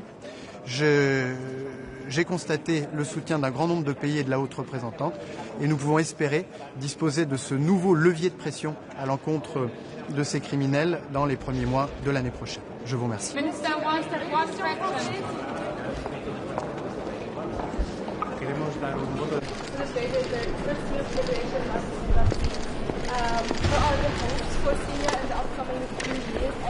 Europa tiene que tomar en el Consejo de Asuntos Exteriores de hoy, en el Consejo Europeo de final de semana, decisiones para avanzar definitivamente en su soberanía. Las próximas semanas, los próximos días, los próximos meses van a ser decisivos para el futuro de Europa y para el esquema de seguridad europea. Y no podemos seguir hablando exclusivamente de autonomía estratégica. Tenemos que hablar de nuestra soberanía. El mundo se está transformando y las decisiones que tenemos que tomar nos tienen que conducir a, de una vez por todas, aquello sobre lo que hemos estado hablando, teorizando durante muchos años, concretarlo en la realidad. Y que tanto nuestra economía, nuestro mercado interior, la disuasión, nuestra propia seguridad, esté definitivamente en nuestras manos. Tenemos que ser conscientes, y hoy vamos a hablar de Ucrania, que la paz que se diseñe en relación a la agresión rusa a Ucrania va a ser también el futuro esquema de seguridad europeo y, por lo tanto, las posiciones de Europa, la voz de Europa, la seguridad de Europa tiene que ser central. Y no podemos permitir que sean otros los que decidan por nosotros. Eso pasa por seguir apoyando, como ha hecho España y como ha hecho la Unión Europea desde el primer momento, al presidente Zelensky y al pueblo ucraniano para que su soberanía sea respetada y para que su seguridad esté siempre plenamente garantizada. Por eso nosotros somos favorables en apoyar a Ucrania en todas las facetas. Nos felicitamos de esa congelación definitiva de los activos rusos. España fue favorable a ello desde el primer momento y también nos felicitamos de que se esté avanzando en el uso de esos activos rusos congelados ya por fin definitivamente. Eso, el uso de los activos rusos congelados, nos permitirá tener una financiación urgente, como la necesita Ucrania, sostenible en el tiempo para los próximos 2 años y predecible, por supuesto, para el gobierno ucraniano que se tiene que enfrentar por un cuarto año a esta agresión rusa y a un nuevo invierno en el cual seguimos viendo una violación flagrante de los más mínimos estándares de humanidad y del derecho internacional humanitario con bombardeos sobre población civil y sobre infraestructuras energéticas básicas. Vamos a tratar también otro punto importantísimo, donde Europa tiene que afirmar sus posiciones, tiene que afirmar su voz, porque eso es afirmar también, eso es parte de nuestra soberanía, de cómo somos y cómo nos proyectamos en el mundo, los valores sobre los que se ha construido la Unión Europea, que son valores humanistas, son valores de paz, de defensa del derecho internacional en Gaza. Vamos a conectarnos tanto con Witkoff como con Kushner para compartir con ellos también una visión y poder intercambiar al respecto y cómo está evolucionando ese muy incipiente plan de paz, que es un rayo de esperanza para la población palestina y muy en concreto para la población gazatí, pero que todavía tiene que consolidarse mucho. Hay un alto el fuego que es demasiado frágil y sobre todo tiene demasiadas violaciones constantemente y por lo tanto hay que consolidarlo definitivamente. En segundo lugar, tenemos que garantizar, y así se lo trasladamos la semana pasada al presidente Mahmoud Abbas cuando estuvo en Madrid, tenemos que garantizar que la Autoridad Nacional Palestina, que es nuestro socio para la paz en el lado palestino, esté en el centro de cualquier decisión política y cualquier diseño futuro en Gaza. Y, en tercer lugar, tenemos que garantizar que todo lo que toque a la reconstrucción ayuda a unir Gaza y Cisjordania bajo la Autoridad Nacional Palestina y no lo divide todavía más. Tenemos que rechazar cualquier futura separación de Gaza y Cisjordania, mucho más una división incluso dentro de la propia Gaza.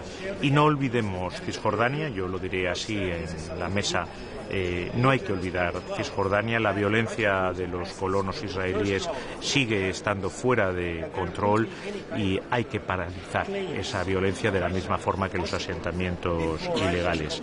Quiero también aprovechar para rechazar cualquier forma de antisemitismo y volver a condenar, lo hice ayer ya, el atentado terrorista antisemita que se produjo en Sydney, el antisemitismo, los discursos de odio, la discriminación de cualquier forma no tienen cabida en nuestras sociedades y desde luego el Gobierno de España y yo como Ministro de Asuntos Exteriores de España lo combatiré siempre. El antisemitismo bajo cualquier forma es siempre despreciable, pero en su forma de violencia máxima, como es el atentado terrorista, el ataque terrorista, como se vivió ayer, es totalmente condenable y quiero volver a trasladar pues mis condolencias a los allegados de las víctimas que están en mi pensamiento y, por supuesto, al Gobierno y al pueblo de Australia. El Gobierno de España ha sido el primer gobierno en la historia de nuestro país que ha formulado una estrategia nacional de lucha contra el antisemitismo. Es algo, desde luego, que es muy importante para nosotros. Un organismo dependiente del Ministerio de Asuntos Exteriores, como es la Casa Sefará de Israel, se ocupa muy directamente de ello y yo, en reuniones que tengo pues en bases regulares con la Federación de Comunidades Judías de España y con su presidente, así lo traslado.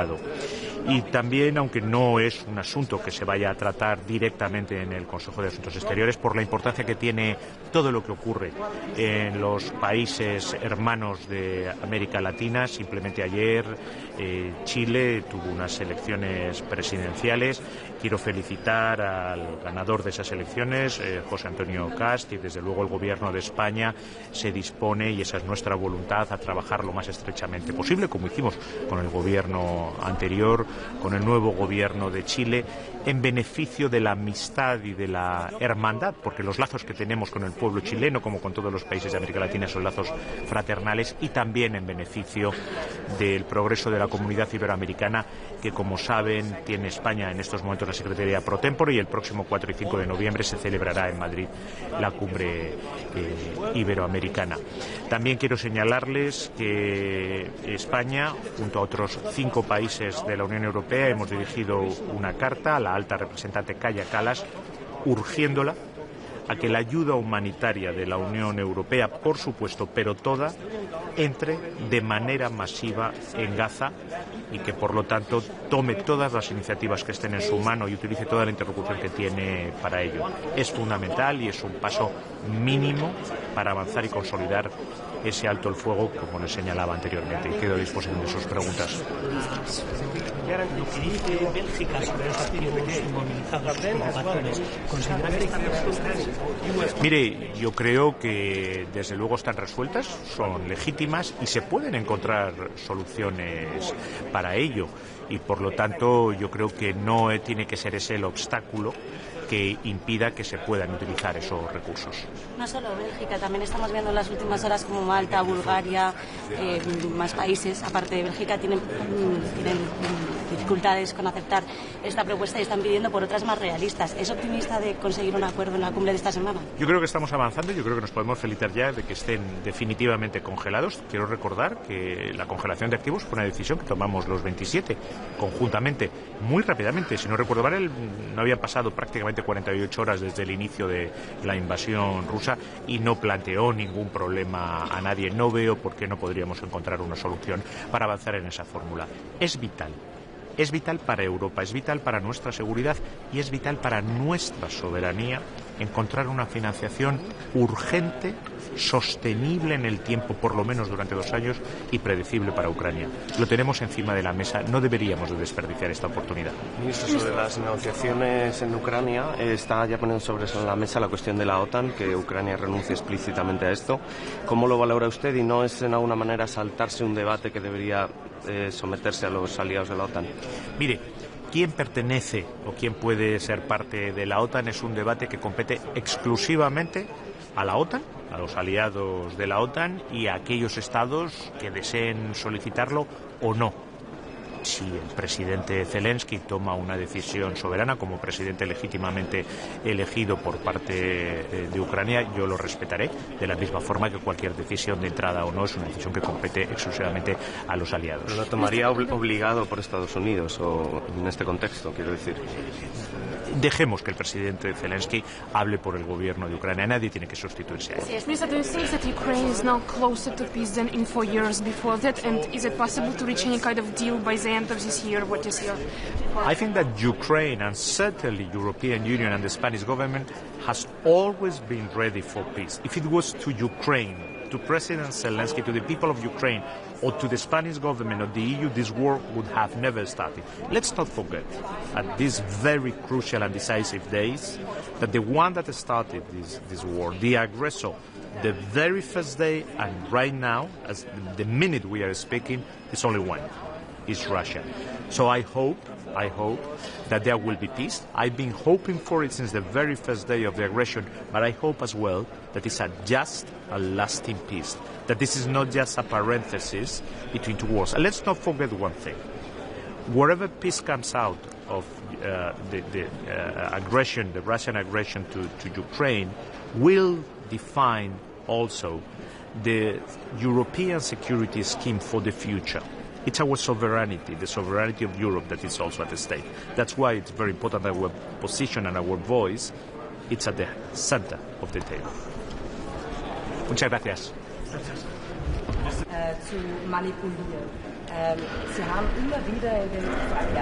Good morning, dear colleagues. It's a pleasure to be back to Brussels just 2 weeks after a very successful EU-Armenia Partnership Council, where we adopted a strategic agenda for Armenia-EU partnership, thus elevating our relations to a completely new level. Today, in Foreign Affairs Council format, chaired by High Representative Kaja Kallas, and together with the member states, we discussed all major achievements in Armenia-EU partnership, from economy to stronger resilience, to security-related issues, including hybrid threats, the assistance under European Peace Facility. Basically, we covered all the topics which are currently very important between Armenia and the European Union.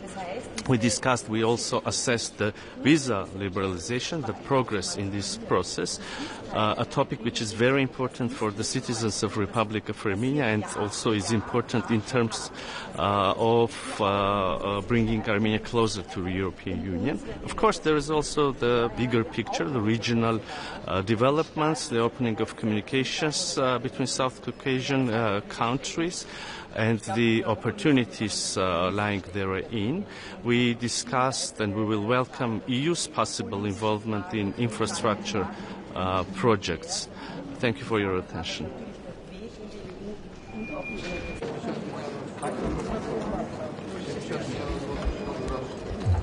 Good morning.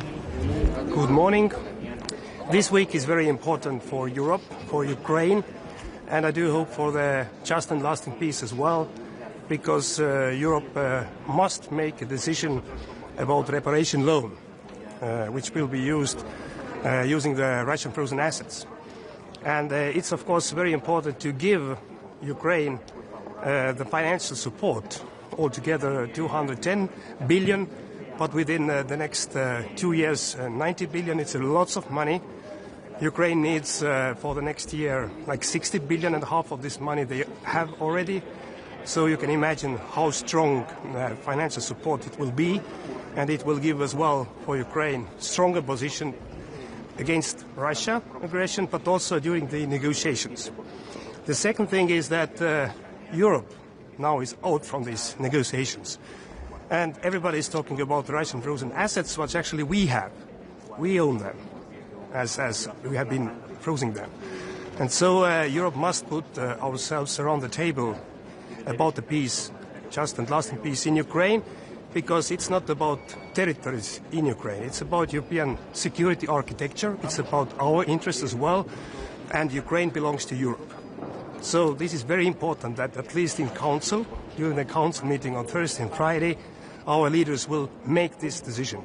This is crucial, and it can change as well the course of this war, because Putin doesn't want to have a peace right now. Last week, Putin guided 1,500 attack drones to Ukraine, as well 900 guided air bombs, and also 46 missiles against Ukraine people. Is it like the sign of any kind of peace? I don't see it. So that's why we need to focus what Europe can do. We need to increase pressure to Russia. We need to prepare the 20 sanction package as well. Finland, Estonia and Sweden, we have proposed the Commission to put on the tariffs on the goods import from Russia and Belarus to European Union, and this is the way through the strength. Today we'll discuss as well about China during the Council. I was in China a month ago, and I say very clearly that the Russian aggression against Ukraine is an existential problem for Europe as well. And we can discuss about the relations between European Union and China, but if the existential threat is there, and China is the main enabler for Russia to wage the war, so first of all we need to deal with that. And this is a very clear message. So thank you. The reparations loan. Yeah. Is Estonia ready to provide the guarantees that Belgium is asking for? Estonia is ready to share the guarantees and carry the burden, because this is something we need to do. But we need to understand as well that the Russian frozen assets will be the first round of the guarantees. And there won't be any kind of claims from Russia possible before Russia is compensating everything, all the damages, what they have been doing against Ukraine. And we are not talking about 210 billion euros worth casualties. We are talking about more than 500, 600 billion. So all the different citizens around Europe must be sure that this support is much more efficient and cheaper for them as well if you use the Russian frozen assets as a guarantee for this reparation loan. Instead of that, now we are paying directly from our pockets, from our taxpayers' money. But actually, aggressor must pay. And that's why it is very crucial now, this week, to make a decision. Regarding the, yeah, please. Regarding the EU membership of Ukraine, what do you think? Is it realistic for Ukraine to really join the EU? by 2027, and are you in favor of it? You're talking about what Special Envoy Witkov has been discussing. So I think that Europe must make these kind of decisions, who is joining and when to European Union. But we are very great supporter of Ukraine, Moldova and the other countries joining the European Union as soon as possible. I will be very happy if it happens for the 1st of January 27, but now we need to first open the first cluster, and we are not able to do it. This is a big problem, so we are focusing on that as well today. Part of the peace deal in Ukraine society. Sorry? Today they are talking especially with conflicts so yesterday Zelensky said that he can go back and then he doesn't really support the NATO. Ukraine does not need NATO, but he needs good security guarantees. What can you give as security guarantees to Ukraine? If we're talking about institution as European Union is, so the membership is one thing. The Russian frozen assets reparation loan is the other thing, as well as sanctions and everything what we are able to lift and put on the Russia. But if you're talking about really working and efficient security guarantees, is the full membership of NATO to Ukraine in the future. It is not possible right now, but that's why the coalition of the willing is very important. And I'm not talking about European Union, I'm talking about Europe, I'm talking about UK, France and other countries. And the Estonian government already March this year decided that if there will be efficient and working security guarantees based on the Article 5 principle, one for all for one, boots on the ground, we will participate. We will send our troops in together with all the other allies. And I think this is the most efficient and working security guarantees if Europe is putting their skin in the game. But then as well we need to have very clear understanding about US participation, what it will be. So we are lacking information about that, and I do hope to get more information today. Okay, thank you.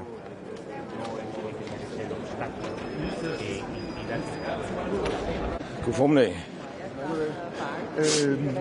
Det virker lidt som Europas, eller Ukraines skæbne uge, den her uge. I skal diskutere Ukraine her, de skal diskutere Ukraine i Berlin, de skal diskutere Ukraine ved topmødet på torsdag. Hvad kan I gøre her, og hvad for afgørende er det her for Ukraine? Som jeg ser det, så er den her uge helt afgørende for Ukraine, men sådan set også for Europa. Vi har et Amerika, der ser på Europa og synes, vi er svage, og det er vi jo også, hvis ikke vi handler.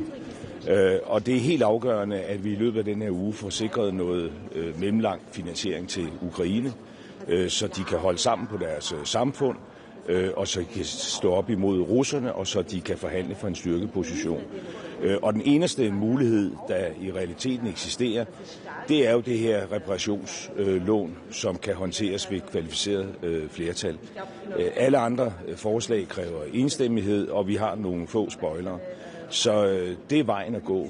Og jeg er glad for, at det lykkes op til weekenden at få skabt en mere, kan man sige, stabil immobilisering af de her aktiver. Det er jo en forudsætning for, at man kan bruge dem som garanti for et lån.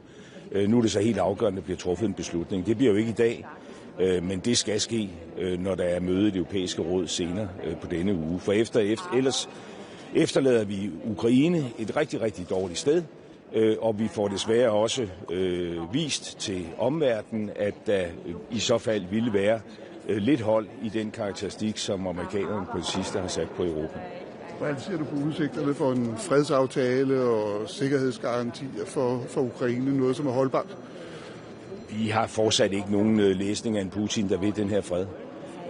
Men en ivrig deltager i det her diplomati og i hele det her spil over Atlanten, som efter vores mening jo altså hviler på et falsk grundlag, hvis ellers vi kan få truffet de nødvendige beslutninger. Altså den russiske økonomi er svag, de russiske tabstal er enormt store, og det er rigtigt, at Ukraine er presset på slagmarken, men det er altså også med store russiske tab som følge. Og derfor er det helt afgørende, at vi i den her kritiske fase, efter at have støttet Ukraine, så uniformt gennem meget lang tid, nu ikke pludselig begynder at ryste på hånden, men sikrer, at Ukraine får finansiering både til at holde deres samfund kørende, men også deres modstandskraft intakt. Så det er en skæbnestime for Ukraine, men altså også for Europa. Er det også en uge, hvor Europa kan vise amerikanerne, at Europa er stærkt og ikke svagt, som Trump karakteriserer Europa som? Jeg synes jo, det er en uge, hvor vi ikke kan skjule sandheden. Altså, enten så viser vi en stærk hånd, det har vi alle muligheder for. Før weekend fik vi truffet den her beslutning, der sikrer en mere stabil immobilisering af de russiske aktiver, sådan at det ikke er hver 6. måned, man skal tage stilling til det her. Og det er jo forudsætning for, at man kan give et langfristet lån med garanti i det. Nu mangler vi bare den sidste beslutning. Det kan lade sig gøre. Og træffer vi den, så stiller vi Ukraine et godt sted, og vi får også vist omverdenen, at Europa er en stærk geopolitisk spiller. Men spejlbilledet på det, hvis ikke vi træffer de her beslutninger, det er jo også at vise, at vi ikke er så stærke, som jeg synes, vi skulle være. Så det er på alle måder en skæbneuge, ikke bare for Ukraine, men også for Europa. Skal vi træffe den her beslutning med kvalificeret flertal om nødvendigt, altså køre Belgien over, trods den modstand, vi har, trods at pengene er indefrosset i Belgien? At træffe med kvalificeret beslutning er jo ikke det samme som at køre Belgien over. Men vi har jo nogle lande, som helt åbenlyst har sagt, at de ikke vil indgå i de her løsninger. Det gælder Ungarn, det gælder Slovakiet, og det er vi nødt til at se bort fra. Så er det klart, at Belgien er i en særlig situation. Det er jo der, midlerne er indfrosset, og derfor er det selvfølgelig også vigtigt, at vi strækker os langt i forhold til at give belgierne den tryghed og den sikkerhed, der skal til. Det er vi også fuldstændig indstillet på. Men altså, det siger sig selv, at løsninger, der hviler på enstemmighed, de lader sig desværre ikke gøre. Og derfor er det vores vurdering, og som formandskabsland, at den eneste vej frem, det er at finde en løsning med afsæt i de immobiliserede, altså de frosne russiske aktiver. Og det kan lade sig gøre. Og der blev taget et vigtigt skridt før weekenden, ved at vi nu ikke her fremover hver 6. måned skal tage stilling til, har vi stadigvæk jurisdiktion over de her midler. Det er blevet mere stabilt, og dermed er der jo en vigtig forudsætning, der er faldet på plads. Men der udstår den sidste svære beslutning. Den kan vi jo ikke træffe her i dag. Den skal træffes på stats- og regeringslederniveau senere på ugen. Men den skal også træffes der. Fordi det er forudsætning for, at vi giver Ukraine styrkeposition. Det er jo også forudsætning for, at Europa kan vise omverdenen herunder Det Hvide Hus, at Europa er nogen, man ikke kan komme udenom. Men hvis man fastholder sin modstand, skal den beslutning så stadigvæk træffes? Jeg har sagt meget klart her, hvordan vi ser på den her sag, og det bliver ikke bedre af, at jeg står og repeterer det. Det er en skæbnestund for Europa, og der skal træffes en beslutning. Det er jo også på andre fronter en vigtig uge for Europa.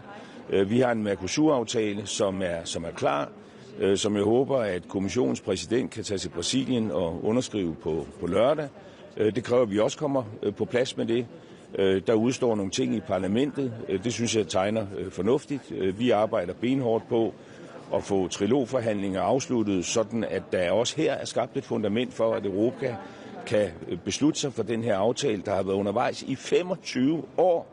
Og i en situation, hvor vores venner i USA altså ikke vil have helt den samme handelsrelation til os, som de har haft tidligere, så skal vi ud og søge nye markeder. Og her er der et åbent vindue, og sørger vi ikke for at springe ud af det, så efterlader vi også den del af verden til andre, og i det her tilfælde jo altså kineserne. Så også her er der brug for, at Europa træder karakter. Mr. Minister, a question in English, please. Yes, With Terry Schultz with DW, thank you very much. Yes.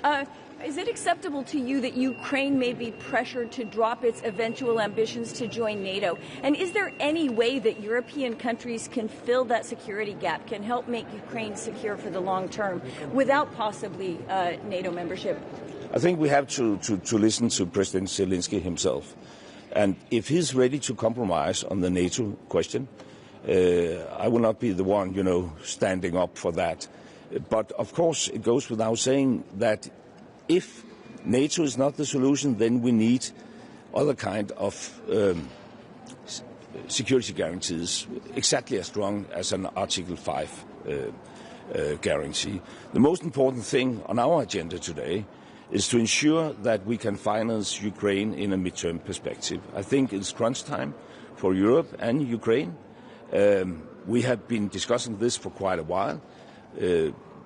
In the lead up to last weekend, we took a very important decision about stabilizing the mobilization of the Russian assets. It's a precondition for the next step, which is a reparation loan, and we must take that decision within the end of this week to secure that Ukraine is in a position to continue its freedom fight, but also to uphold, the whole society, but also in order to show the rest of the world that Europe is a strong player. Otherwise, we will give in to the impression pictured or painted by the American president that Europe is weak. Thank you.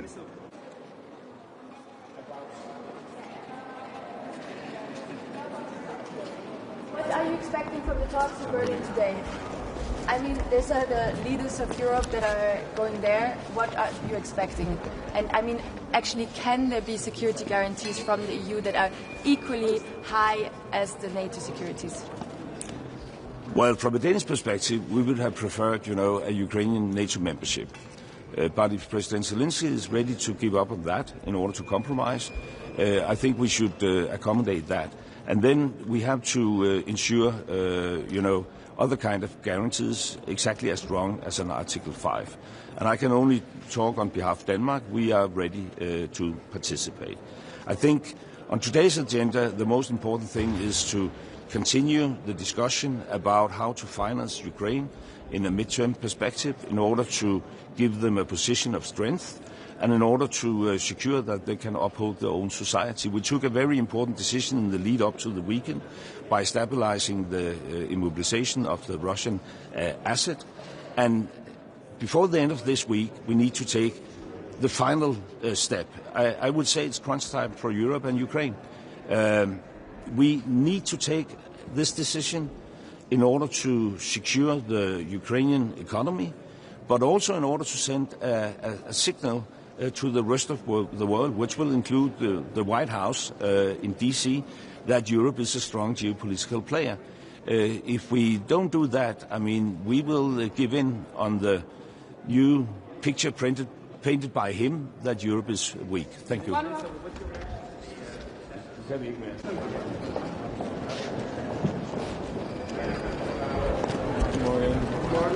Einen wunderschönen guten Morgen. Ich darf Sie alle herzlich begrüßen. Wie Sie wissen, ist das beherrschende Thema bei uns aktuell in Berlin, wie aber eben auch hier in Brüssel, das große Thema Ukraine.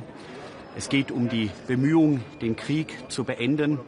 Es ist sicherlich auch ein herausragender Erfolg unseres Bundeskanzlers Friedrich Merz, dass in Berlin diese Runde zusammenkam, dass über die Europäer nicht länger hinweggegangen wird, dass auch über die Ukraine nicht länger hinweggegangen wird, dass wir hier aktiver Teil der Gespräche sind und eben auch die Amerikaner gestern nach Berlin kamen. Es ist aber auch das große Thema hier bei uns in Brüssel während des Rates jetzt, weil es gilt, den Druck auf Russland hochzuhalten mit den Sanktionen. Sie wissen allerdings auch, dass wir letzte Woche in Berlin den russischen Botschafter einbestellt hatten, weil wir nachweisen konnten, dass eben Einflussnahmen geschahen, nicht nur im Bereich der Cyberattacken, sondern insbesondere auch auf die Bundestagswahl. Das hat heute Morgen schon ein Schlaglicht geworfen auf die Begegnung mit dem armenischen Außenminister. Hier wird im Juni gewählt. Wir sehen auch dort die Einflussnahmen Russlands, eben auf die Wahlen, auf den Wahlausgang hinzuwirken. Deswegen wird das eine fortgesetzte Herausforderung bleiben. Wir werden allerdings noch weitere Themen hier auf der Tagesordnung des Rates haben. China beispielsweise, Nahost. Und ansonsten bin ich natürlich für Ihre Fragen offen. Herr Minister, glauben Sie daran, dass die EU sich auf die Verwendung des eingefrorenen russischen Vermögens einigen kann? Oder sehen Sie das schon? Wie Sie wissen, gibt es Länder, die da noch ihre Vorbehalte haben. Die Gespräche gehen weiter. Friedrich Merz ist selbst ja vor wenigen Tagen auch vor Ort gewesen in Brüssel, in Belgien, um hier mit den Gesprächspartnern darauf hinzuwirken, dass wir dort auch ein echtes Signal setzen müssen. Die Situation ist alles andere als trivial. Die Ukraine braucht unsere Unterstützung und wer sich dem verweigert, der muss auch Alternativen aufzeigen können. Mir jedenfalls wurde noch kein Vorschlag unterbreitet, von dem man sagen könnte, das ist jetzt eine zündende Idee. Nein, wir müssen die Ukraine auch durchfinanzieren. Das Modell, das hier vorgeschlagen wurde mit den Reparationsdarlehen, ist ein Modell, das man gehen kann und auch gehen sollte. Herr Staatspräsident, zum Vorgehen gegen die russische Schattenflotte. Es sind ja jetzt Gespräche mit Flaggenstaaten geplant, um es dann auch zu ermöglichen, Schiffe zu kontrollieren. Wird die Bundesregierung das auch fördern? Wird die Bundesregierung Marinekräfte bereitstellen, die dann so welche Schiffe auch kontrollieren können? Diese Fragen sind im Augenblick noch offen. Fakt ist aber, dass auch heute weitere Schiffe dann auch auf die Sanktionsliste gesetzt werden. Wir müssen das erweitern, denn diese Bedrohung durch die Schattenflotte, die ist natürlich mit Händen zu greifen. Das ist etwas, von dem wir heute eben auch sagen müssen. Da sehen wir Russland, da sehen wir den Aggressor Russland, wie eben hier Dateninfrastruktur, sprich Kabel in der Ostsee oder eben auch mit Cyberattacken auf unsere Infrastruktur, auf unser Leben, auf unsere Werte Einfluss genommen wird. Deswegen können wir das nicht beiseite legen. Und diese Fragen sind nach meiner Information jedenfalls im Augenblick noch offen. Sie haben Berlin schon angesprochen, heute ist ein wichtiger Tag. Der Bundeskanzler hat das auch schon mehrmals gesagt. Jetzt ist es so, dass die Security Guarantees von Glasbelastung genau. Also Zelensky hat gesagt, er würde sich überlegen, eventuell nicht der NATO beizutreten und diese NATO-Beitritt als Forderung nicht aufzustellen. Die Frage jetzt, was genau können die Europäer für Security Guarantees geben, wenn die ähnlich stark sein sollen wie der NATO-Beitritt? Sie haben schon richtigerweise darauf hingewiesen. Zelensky hat das in den Raum gestellt. Allerdings sage ich auch, mit einem EU-Beitritt gilt der 42.7. Das heißt, auch dort gibt es eine Beistandsklausel und das lenkt natürlich auf den Blick auf die Sicherheit. Streng genommen braucht die Ukraine nicht eine irgendwie geartete Form von Frieden, sondern die Ukraine braucht Sicherheit. Das ist ein gewaltiger Unterschied. Darum geht es jetzt. Das heißt, ohne Sicherheit ist auch ein Frieden nicht möglich. Beides muss am Ende des Tages zusammengebracht werden. Noch eine Frage bezüglich des Darlehens. Und zwar hat die französische Regierung ja, sage ich mal, sehr große Schulden. Und es ist schwierig zu sehen, dass sie da auch eine Sicherheitsgarantie für Belgien wiederum gibt, im Falle dessen, dass das russische Vermögen von den Russen nicht gezahlt wird. Was sagen Sie dazu? Was ist sein Bild? Deshalb gibt es diesen Vorschlag des Reparationsdarlehens, weil jeder Vorschlag, der sonst in eine andere Richtung gehen würde, würde nicht nur von uns, sondern auch von allen Ratingagenturen der Welt beobachtet. Die sitzen, wie wir gut genug wissen, nicht in Europa, sondern in den USA. Ein jedes Land, das sich jetzt diesem Vorschlag der Reparationsdarlehen verweigert, muss auch wissen, dass es negative Auswirkungen auf die jeweilige Bonität und damit negative Auswirkungen auf die Refinanzierung eines Staates haben dürfte.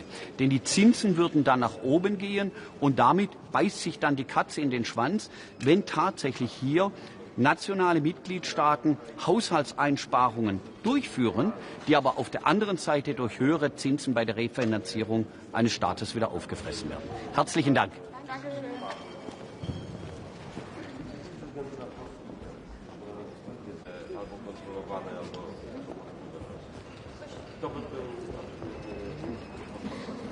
Panie ministrze, a jeżeli dojdzie do porozumienia na szczycie w grudniu, Guten Morgen, Frau Ja, ein wichtiger Tag heute, allerdings nicht nur hier in Brüssel, sondern vor allem auch in Berlin, wo ja heute in einem wahren Verhandlungsmarathon auch europäische Leader zusammentreffen werden mit den amerikanischen Verhandlern und mit dem ukrainischen Verhandlungsteam rund um Präsident Zelensky. Ich finde das gut. Ich halte diese Dynamik im diplomatischen Prozess, um Frieden zu schaffen, für sehr, sehr notwendig und richtig und wichtig. Auch das Stärken der westlichen Achse, weil, und das ist der entscheidende Punkt, es kann halt passieren, dass man die Rechnung ohne den Wirten macht, nämlich ein Stück weit Zusammenarbeit ohne Russland. Bis jetzt haben wir noch keinerlei Anzeichen gesehen, dass Russland ernsthaft einen Frieden möchte, ernsthaft auch bereit ist zu verhandeln.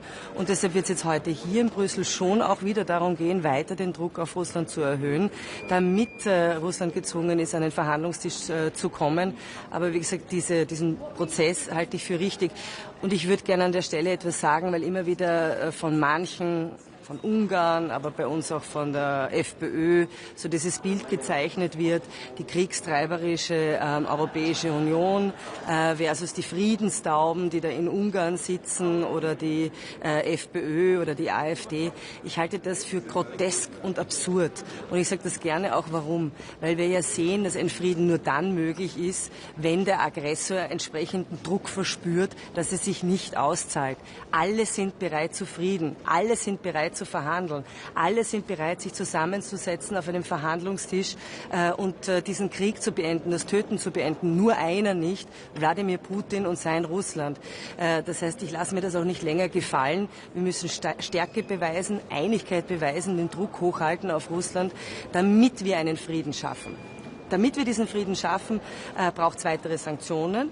Und ein wesentlicher Baustein darin ist auch die Frage, wie wir mit dem eingefrorenen Vermögen, russischen Vermögen umgehen.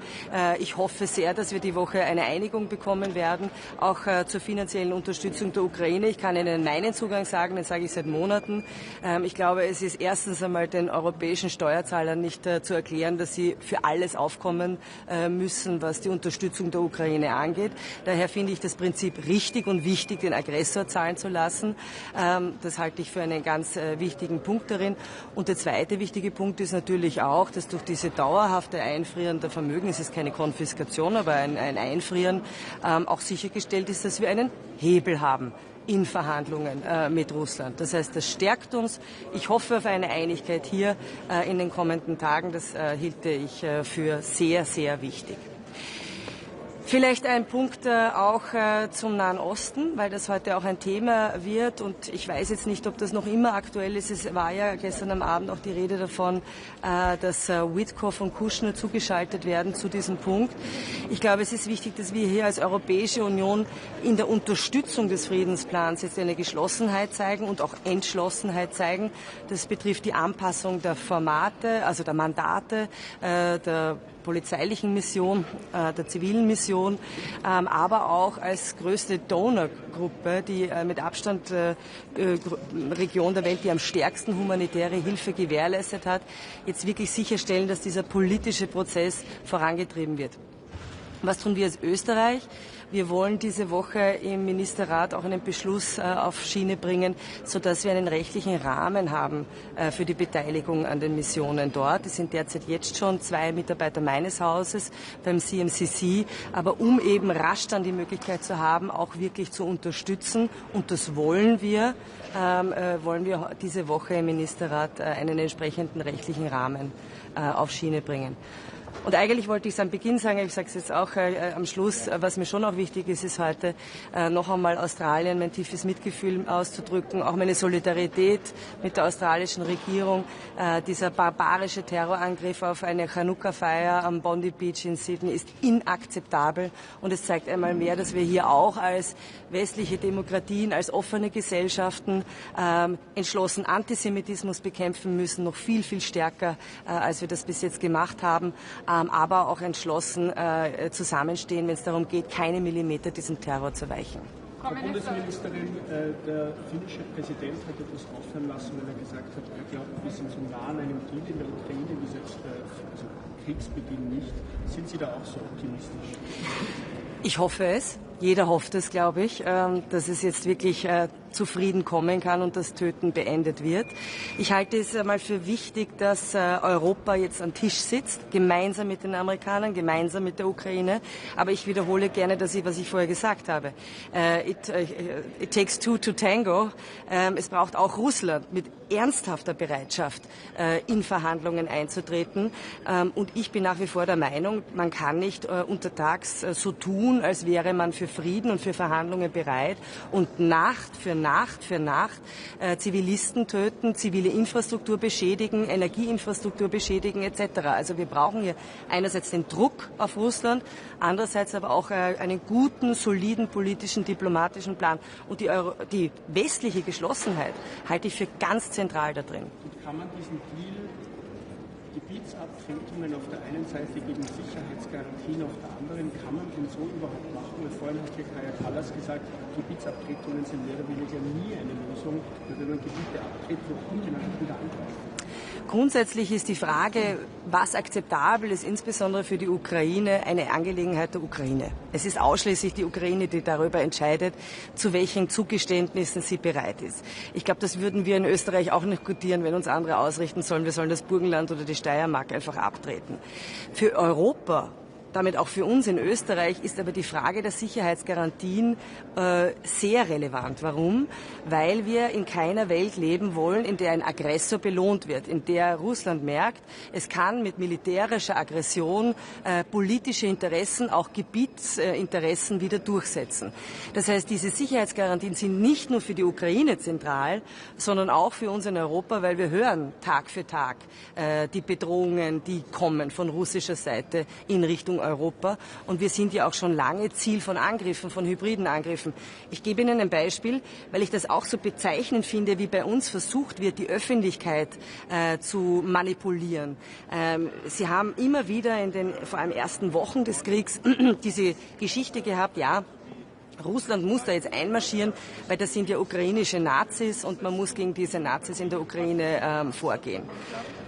Was haben wir jetzt gelernt durch eine investigative Rechercheplattform, wo die Süddeutsche dabei ist, auch österreichische Medien dabei sind. Das österreichische Wochenmagazin Profil hat darüber berichtet, dass der geflüchtete Österreicher Jan Masalek, ehemals im Vorstand der deutschen Wirecard Bank, mittlerweile nach Russland geflüchtet, auch in mehreren Fällen in Zusammenhang mit russischer Spionage oder Geheimdienstaktivität auch schon in Bezug genommen, da federführend dabei war, eine sogenannte False Flag Operation zu machen und insbesondere in Wien, in Berlin, in Paris Sticker anzubringen, die sozusagen ukrainische Nazi-Symbole darstellen, um diese Geschichte weiter zu verbreiten.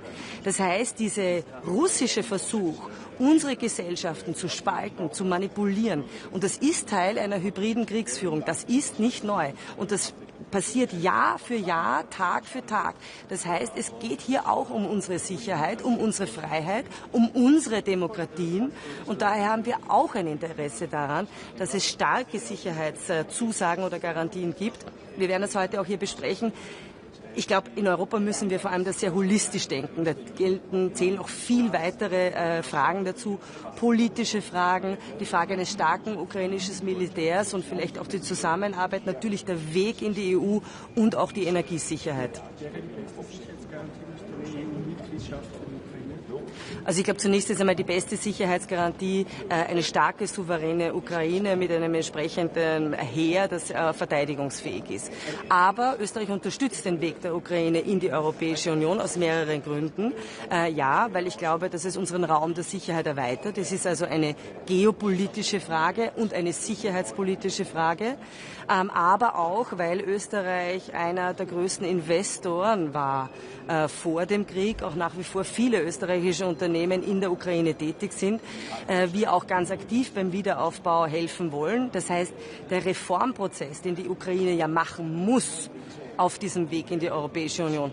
Und da kann man sehr klar sagen, da geht es vor allem auch um Rechtsstaatlichkeit und Kampf gegen Korruption, sind für uns in Österreich auch ganz zentral. Daher ja, ganz klares Bekenntnis zum Weg der Ukraine in die Europäische Union.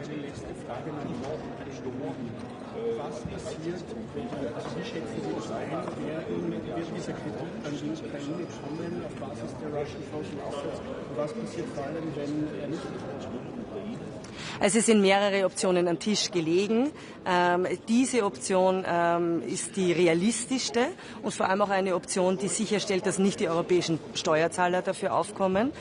Ich halte das für gut. Ich verstehe die Bedenken, die aber eher politischer Natur sind meines Erachtens als wirtschaftlicher Natur.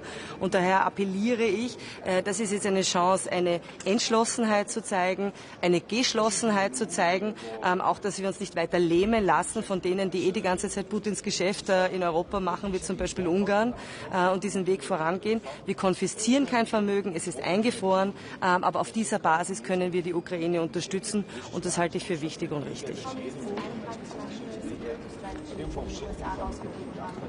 Da in einer Extended Version geht es ja auch darum, dass man sich einversteht zugunsten von patriotischen Parteien, unter anderem die Länder herausgestellt, auch Österreich. Was sagen Sie dazu? Kann die USA da überhaupt noch ein Partner sein? Also zunächst möchte ich betonen, dass auch die amerikanischen Behörden, auch die amerikanische Botschaft in Wien uns mehrfach versichert hat, dass es keine Langversion gibt der amerikanischen nationalen Sicherheitsstrategie. Also diese Information ist nicht bestätigt worden. Ich kenne das auch nur aus den Medieninformationen. Vielleicht einmal zur nationalen Sicherheitsstrategie der USA. Ich persönlich bin nicht überrascht. Wer Trump 1 sozusagen erlebt hat und damit auch gehört hat, die Botschaften, die er sendet, nämlich Europa muss sich eigenständig um seine Angelegenheiten kümmern und dafür Sorge tragen, dass es verteidigungsfähig ist. Es können nicht immer die Amerikaner für den Schutz Europas Gewährleistung geben. Da war er sehr klar darin. Vieles gefällt mir auch nicht. Ich halte es auch für unzulässig.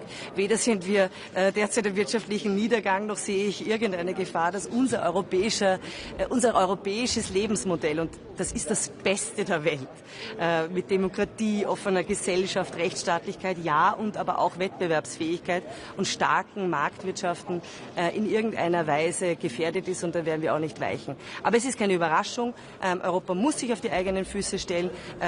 Ich sage das schon sehr lange, meine Partei sagt das schon sehr lange in Richtung auch einer europäischen Verteidigungsunion.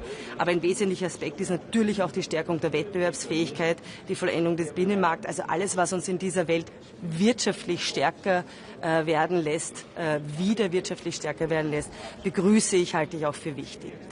Zu der Frage vielleicht, und dann gehe ich jetzt weniger noch zu den Amerikanern, sondern blicke auf die Nationalisten und Populisten in unseren Ländern. Nun, ich würde sagen, die Maske ist gefallen.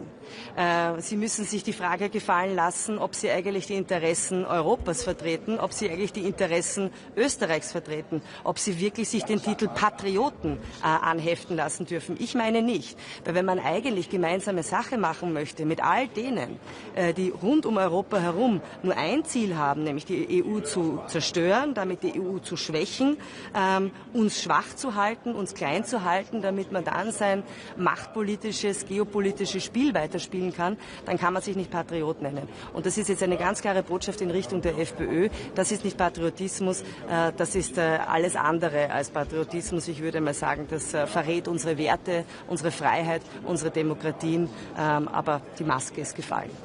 Danke sehr.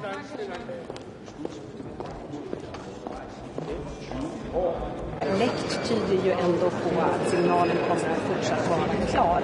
Elektrifieringen är vägen framåt för fordonsflottan och för transportsektorn i EU. Med det sagt, den svenska regeringen... Good morning. It's a very important day for European grids and energy. In this moment, we are working about how to connect the Eastern European countries with the Central and Western European countries. And the package for grids is very important for Romania, a country with one of the highest prices of energy from the entire European Union. With that, it's very important for us to have access to energy from Western countries, for example from France, when you have a very affordable price of the energy. So when you speak about the entire energy security of Europe, the Romanian energy security is a crucial point, including the vertical corridor with LNG from USA, from Greece, from Alexandroupolis port to Bulgaria, to Romania, and after that to Ukraine, Moldova, Hungary and Austria. It's a crucial day today, and I would like to thank you to Mr. European Commissioner Dan Jorgensen for his openness and for the fact that he listened to the Romanian voice when he speaks about huge investment in grids. Thank you very much and look forward for new questions. Minister, the grids package means sizing more control for Brussels when it comes to controlling these kinds of things. Romania has historically been rather resident. I mean, you look at Transbalkan, you look at export controls for energy. Are you at all comfortable with this push for more centralized control in Brussels? In my personal perspective, it's not technical control. We speak about the fact that in this moment we have a lack of production of energy, and for example in Romania we are paying one of the highest prices of energy from entire European Union according with the income of the population. So according with that we need to produce more energy, and for that we need more financial instruments to support the production of energy from nuclear, for example, from renewables and for storage, and most important, to have the opportunity to buy cheap energy from France and from Western countries, and for that we don't have the interconnection between Austria, Hungary and Romania. With the grids package we have full control on that because we have finance to get a new building of that corridor from Austria to Hungary and Romania, and in that manner we'll open the entire market, common market for the energy, cheap energy from the Western countries to Romania, to Bulgaria and Greece. At the same time, the vertical corridor is an energy highway. That means also the Trans-Balkan pipeline, where you have so far been reluctant to permanently reduce transit fees. So are you going to, if you welcome one part of the push, are you also going to welcome the other part of the push? Yes, in this moment, we are the largest producer of gas from the entire European Union. We'll have the project Neptune Deep starting with 2027. Meanwhile, we'll bring around 8 BCM per year, but it's not enough. With that, we will cover a part of our necessity, and a part of that we could bring to other countries. But the necessity it's more than that. So with the vertical corridor, with LNG from US, definitely is a very important compensation to use that infrastructure of Romania, for example, and to bring enough gas to Ukraine. They need around 25 billion cubic meters per year. Moldova, they need around 2 billion cubic meters per year. Hungary need another 2.7 billion cubic meters. So in that perspective, Romania could play the role of hub in the entire region with our resources to share with our neighbors, but meanwhile to support the way that we are getting resources, energy from Alexandroupolis, and we are provide for entire Central and Eastern Europe, and even for our neighbors in Ukraine and Moldova. The thing is, it's about transport, right? Because you've created the bundled route products to allow the vertical corridor to function temporarily, but you have never done, well, Transgas has never structurally changed the transit cost. Definitely you could discuss about that because, for example, if you have in transit only 1 billion cubic meters, you have one price. If you are getting 20 billion cubic meters, definitely you could discuss about different price. And in this moment, it's very important to set very clear what our necessity from every our neighbors to choose how much LNG will pass through our pipelines. So if we have a huge volume of that, definitely the price will decrease. And that's very clear. So in this moment, we're discussing with our neighbors, we're discussing with companies from Greece and US to choose very wisely and very clear how will be the expenditure for our neighbors. And in this matter, definitely once we have a large volume of gas getting through our pipelines, the price will decrease. Okay, thank you very much. Have a nice day. Good morning. This is a really important council for all the Europe. Today we'll have 3 main items on our agenda. The first one is about the general approach towards the Connecting Europe facility. The second one, this is the European grids package. And the third one, this is discussion with the NATO headquarters stakeholders about the critical energy infrastructure protection. So all 3 topics are really connected, and they have one backbone. This is the protection of the critical energy infrastructure and its resilience. This is very important for us, for our region, and today we see that the key grounds will be delivered for the future to ensure the legal grounds for the protection of the critical energy infrastructure. So we're looking forward for the negotiations for the next MFF, and we do hope that it will be taken on board with the necessary and adequate attention. So the hybrid threats, the incidents in the Baltic Sea are really taking here and now. This is new reality, and we have to have the appropriate instruments to address that. So from 2022 till now, we have more than 30 incidents in the Baltic Sea. To mean just the incident of the S-Link and the Baltic connector, just as a few, but they have the real huge impact for the security of supply. So that's why today we are seeing as a first grounds for the future to protect the critical energy infrastructure on the EU level. Thank you.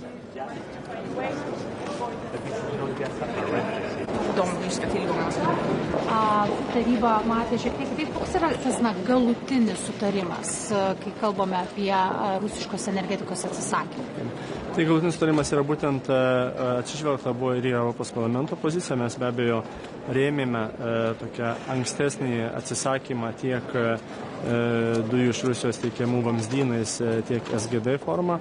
Ir svarbu, kad buvo surastas šitas kompromisas. Tai iš esmės yra kalbama apie vamzdyno dujas, apie SGD tiekimą, bet yra paankstinta ir 26 metų pabaiga yra būtent ta data, kuomet mes kalbame apie SGD tiekimo nutraukimą. Na, o tie kontraktai, kurie buvo sudaryti jau po šių metų birželio mėnesį, tai trumpalaikiai kontraktai, jie turės netekti galios jau iš esmės pakankamai greitai. Tai yra tokie pagrindiniai momentai, bet svarbu čia, kad buvo surastas sutarimas. Mums, aišku, žiūrint iš Lietuvos pozicijų, kadangi mes jau nebeimportuojame nei rusiškų dujų, nei naftos, nei elektros, tai svarbu, kad tuo keliu žengtų ir kitos ES šalys. Tai džiugu, kad tas paankstinimas buvo pasiektas. Naftos nėra.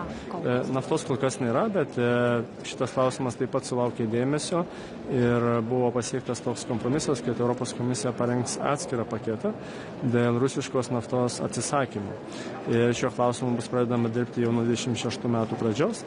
Na ir tikimasi, kad tam bus jau kaip ir atskiras reglamentas, kuriame bus ir nustatytos visos sąlygos, kokiu būdu jos bus atsisakoma. Tai traktuočiau kaip tam tikrą kompromisą, bet šitas klausimas tikrai nedingo iš darbotvarkės ir džiugu, kad jis toliau bus diskutuojamas. Mes su jumis ir anksčiau, kai kalbėjome, prisiminėm, kad Vengrija yra viena iš tų pagrindinių besipriešinančių, Slovakija, turbūt galima rasti ir kitų šalių. Na, tai bus parlamento balsavimas, kur nereikia vienbalsiškumo visom, bet tuo pačiu, kiek ES mato, kad Vengrija įsitrauks į tą atsisakymą ir pritaikys savo infrastruktūrą jau nebe rusiškai energetikai, nes ir tada su jumis kalbėjom, kad jie sako, kad tai jiem neįmanoma. Na, reikia sutikti su tuo ir mes tikrai taryboje turėjome daug diskusijų, kad Vengrijos požiūris dažniausiai yra paremtas subjektyviom interpretacijom, bet ne objektyvių nepasirengimų diversifikuoti būtent importą. Tai akivaizdu, kad tiek iš pietinės krypties, tiek iš šiaurinės krypties yra pakankamai infrastruktūros ir klausimas yra turbūt esminis apie norą tą infrastruktūrą panaudoti. Tai manyčiau, kad tos esminės kovos tikėtinai yra baigtus ir tiesiog toliau bus įgyvendinimas. Tai jeigu bus kažkokių tai dar niuansų iš Vengrijos pusės, manau, kad Europos komisija tikrai turės tam tinkamus instrumentus, kad šitas klausimas būtų išspręstas. Ačiū.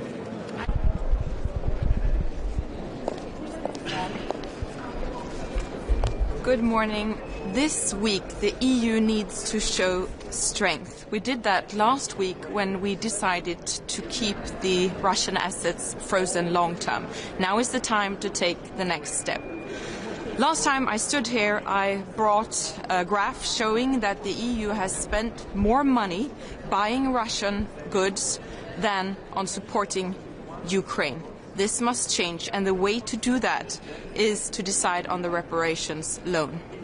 And we need to decide now whether to help Ukraine or it will cost us a lot more in the future. And you know where Sweden stands. Thank you. Kom lite vi får börja med en fråga om terrordådet igår. Det kommer en hel del kritik från Israels regering mot Australien, bland annat för att man har erkänt Palestina som stat. Vad säger du om Israels kritik? Den får naturligtvis stå för dem. Det jag konstaterar är att det är ett helt fruktansvärt terrordåd. Och tyvärr så ser vi ju hur hotet, hatet, våldet mot judar ökar. Att antisemitismen har ökat sedan den 7 oktober 2022. Och det här är någonting som samhället och samhällena runt om i världen måste bekämpa med full kraft. Men är det något problem att man kopplar ihop det här med frågan om att erkänna Palestina som stat till exempel? Jag tänker inte överhuvudtaget ge mig in på det. Jag konstaterar att det är ett väldigt spänt läge fortfarande, även om vi för tillfället har en vapenvila i Mellanöstern. Vi måste arbeta för en deeskalering och för att de här folken ska kunna leva i fred sida vid sida. Men den svenska regeringen tar den ökande antisemitismen på oerhört stort allvar. När det gäller Ukraina-stödet då, avgörande vecka den här veckan. Det är ju flera länder verkar det som, förutom Belgien, som också är skeptiska. Italien, Bulgarien, Tjeckien med flera. Hur är du oroad inför toppmötet? Det är en ödesvecka för Europa och det är dags för EU att visa styrka som vi gjorde förra veckan när vi beslutade om att de ryska tillgångarna skulle förbli frysta. Nu måste vi besluta om att också anta det här reparationslånet. Det handlar om långsiktig finansiering av Ukraina och jag är irriterad över att det är så många länder som fortsätter att krångla och sätta sig på tvären. Det innebär ju i förlängningen, om vi inte lyckas med detta, att det kommer fortsätta vara en mycket skev finansiering av Ukraina. Det vill säga att ett fåtal länder kommer att behöva fortsätta bära den bördan. Det låter på dig då som att det inte är säkert att det blir ett beslut om den här typen av reparationslån till Ukraina här veckan. Min uppfattning är att det måste bli det. Och det är viktigt att EU också visar den styrkan som ett sådant beslut skulle innebära. Men det är ju uppenbart att det är en lång väg kvar. Det kommer att krävas mycket förhandlingar och jag förväntar mig mycket hårt arbete, inte minst från kommissionen. Hur omfattande garantier är Sverige beredda att gå med på? Den modell som har diskuterats är ju en uppdelning utifrån BNP. Det är väl ett rimligt förslag och vi ställer oss bakom kommissionens förslag. Nu måste ju alla länder visa att de lever upp till de vackra ord som väldigt många företrädare uttalar. Det vill säga att Ukraina kämpar inte bara för sin frihet utan för hela Europa. Så, men då måste vi naturligtvis stötta dem i det också. Så hur stora summor pengar ska de här garantierna då hamna på om man gör den typen av uppdelning? Jag kan inte säga den exakta siffran för svensk del, men min uppfattning är ju, och också rättsliga instanser visar ju att det är inte så sannolikt att det här någonsin kommer att realiseras. Det vill säga vi måste hålla Ryssland ansvarigt och då ska de också betala för de skador som de har åsamkat Ukraina. Om det inte finns tillräckligt stöd för ett lån, vad gör ni då för den här frysta tillgången? Vi är ju inte där än. Man har ju egentligen rensat bort alla andra alternativ från bordet. Det som är bra med det här förslaget är att det kräver kvalificerad majoritet. Skulle man välja ett annat förslag som då inte längre är aktuellt, det vill säga en gemensam upplåning, då skulle det krävas enhällighet. Och jag tror att alla förstår att vi inte kommer att nå dit. Därför måste vi välja den framkomliga vägen och vi måste klara av att fatta det beslutet den här veckan. Ser du det som att det egentligen bara är de alternativen som finns? Antingen så är det alltså mångmiljardlånet via ryska tillgångar eller så är det att varje land får stötta på egen hand. I realiteten så är det så det ser ut. Då ska vi kunna få en långsiktig finansiering av Ukraina och det handlar ju även om tiden efter en eventuell vapenvila. Ja, då är ju det enda rimliga, också rimliga mot skattebetalarna, att man i anspråk tar de ryska tillgångar som finns i Europa. Annars kommer vi fortsätta ha en ohållbar finansiering där ett fåtal länder tar det stora ansvaret. Vad gäller majoritetsbeslutet, är det bara Belgien som är det känsliga landet som inte vill köra över så att säga? Eller finns det också ett problem med att köra över länder som till exempel Italien med ett majoritetsbeslut? Jag vill att så många länder som möjligt ska vara med på detta och egentligen förväntar jag mig att det bara skulle handla om 1 eller 2 länder som skulle ställa sig vid sidan av om vi landar i ett rimligt och avvägt förslag i slutet av veckan. Nu är det upp till varje land att faktiskt också ta ansvar som sagt för de vackra ord som man levererar. Då måste man också kunna leverera i beslut på det. Hur ser du på de nya ländernas invändningar som har kommit in här på slutet, inte då Ungern och Belgien? Är det sent idag på dagen som de kommer fram med invändningar och är de legitima invändningarna? de är ju inte legitima om man verkligen menar det man säger, det vill säga att man vill stötta Ukraina. Då är det ju dags att leverera i faktiska beslut på de vackra orden. Och jag beklagar att det är fler som nu har uttryckt skepsis. Det kräver ju ännu hårdare arbete den här veckan, men jag förväntar mig att det arbetet görs och att vi också når resultat. De har ju inte liksom samma risk som Belgien, alltså Belgien ser ju stora ekonomiska risker eftersom den största delen av pengarna finns ju i Belgien.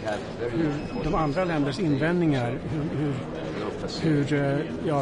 varför skulle de inte då vara legitima? Nej, jag vet egentligen inte vad de har för skäl för att inte vilja stötta Ukraina på det här sättet som är högst rimligt. Jag förväntar mig att vi får höra mer om det vid dagens möte, men jag förväntar mig också att de ändrar sig. En fråga om medlemskapsförhandlingar för Ukraina. Det pratas om att i den här amerikanska planen så finns det krav om att Ukraina ska bli medlem 1 januari 2027. Hur ser du på det med tanke på att det ska vara en meritbaserad process? Det ska fortfarande vara en meritbaserad process, men Sverige är stora anhängare av Ukrainas EU-närmande. Vi stöttar Ukraina på alla sätt vi kan för att de också ska kunna leva upp till de krav som EU måste ställa och fortsätta ställa också. Men jag ser det som positivt om man skulle kunna nå en sån överenskommelse och arbeta mot det, men med bibehållet krav på en meritbaserad process. Och hur realistisk är den tidslinjen i så fall? Den är ju synnerligen ambitiös och det tror jag att alla förstår, men det skulle också skapa ett hopp i den ukrainska befolkningen som de sannoliken behöver.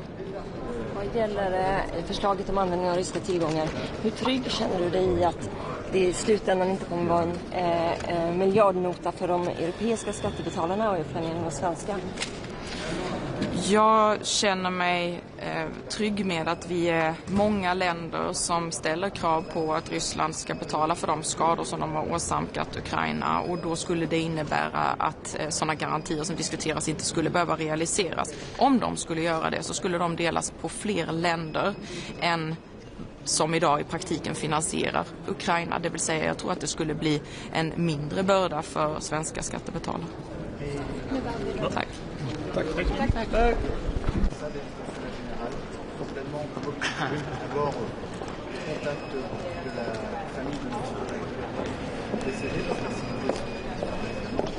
Jó reggelt, miniszter! Jó reggelt, csókolom, jó reggelt mindenkinek! Állunk, ön hogy látja az esélyeket akár a tárgyalásokról, akár Ukrajna finanszírozásáról, és lenne még egy kérdésem, személyesebb egy kicsivel. Nagyon éles hangú szóváltása volt a közösségi felületeken a lengyel kollégájával. Itt most személyesen is találkozhatnak. Arra lát-e esélyt, hogy legalább ezeknek egy részét tisztázzák? Köszönöm szépen. Hát nézd, Brüsszel újabb 80 000 milliárd forintot akar elküldeni Ukrajnába. Ebből egy olyan 46 000 milliárd forint Ukrajna felfegyverzésére menne. Nyilvánvalóan ez teljesen ellentétes a magyar emberek és Magyarország érdekével. Egy intézkedés a háború újabb meghosszabbításához vezetne. Egy ilyen intézkedés újabb több 10 vagy 100 000 áldozatot követelne, további pusztításokat hozna.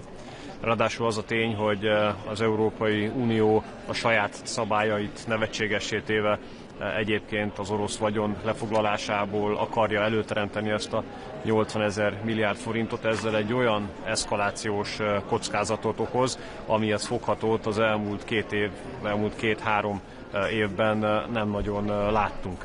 Ugyanis az orosz vagyon befagyasztása, illetve az orosz vagyon befagyasztása után az orosz vagyon felhasználása az egy olyan háborús provokáció, amihez fogható súlyosságú még az elmúlt 2-3 évben sem volt.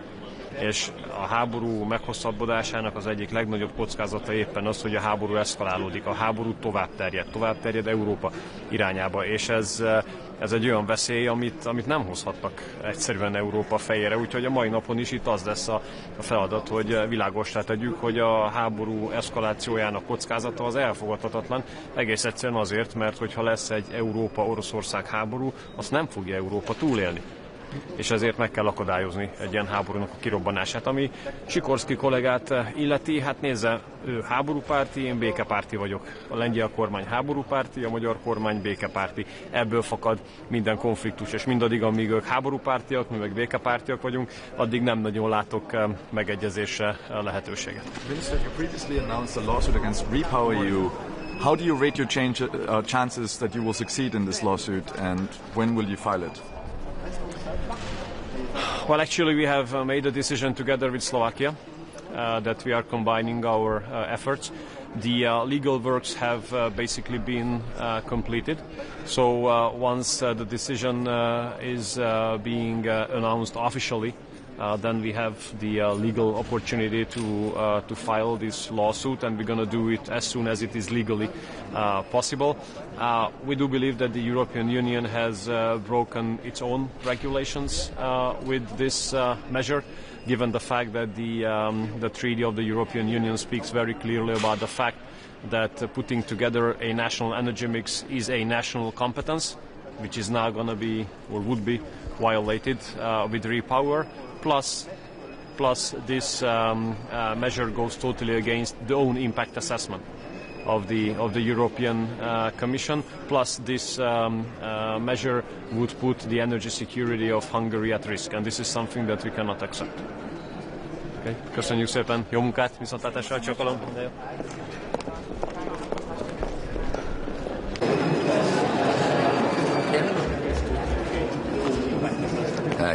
Good morning. We have very important discussion today concerning connecting Europe facility. We see it very, very relevant to keep it in place. So from that angle, we are happy with the proposal because we need investment in interconnections, both in the field of transportation as well as in the field of energy. So this is where I think we need to keep it really in a way as it has been proposed. Secondly, we discuss also the grid package, which is very, very important as it goes the same way. It is about domestic development, but equally on interconnections. It is also about the security of energy grid because it needs to be protected from cyber attacks, from physical attacks, and this is where, of course, we have learned it firsthand 1 year ago when a vessel linked to the Russian Shadow Fleet damaged the interconnector between Finland and Estonia, which cost in total 200 millions in damages and higher electricity prices. So for that angle, it's really important to invest jointly in security of the grids, resilience, in cyber, but also in the physical domain. Thank you very much.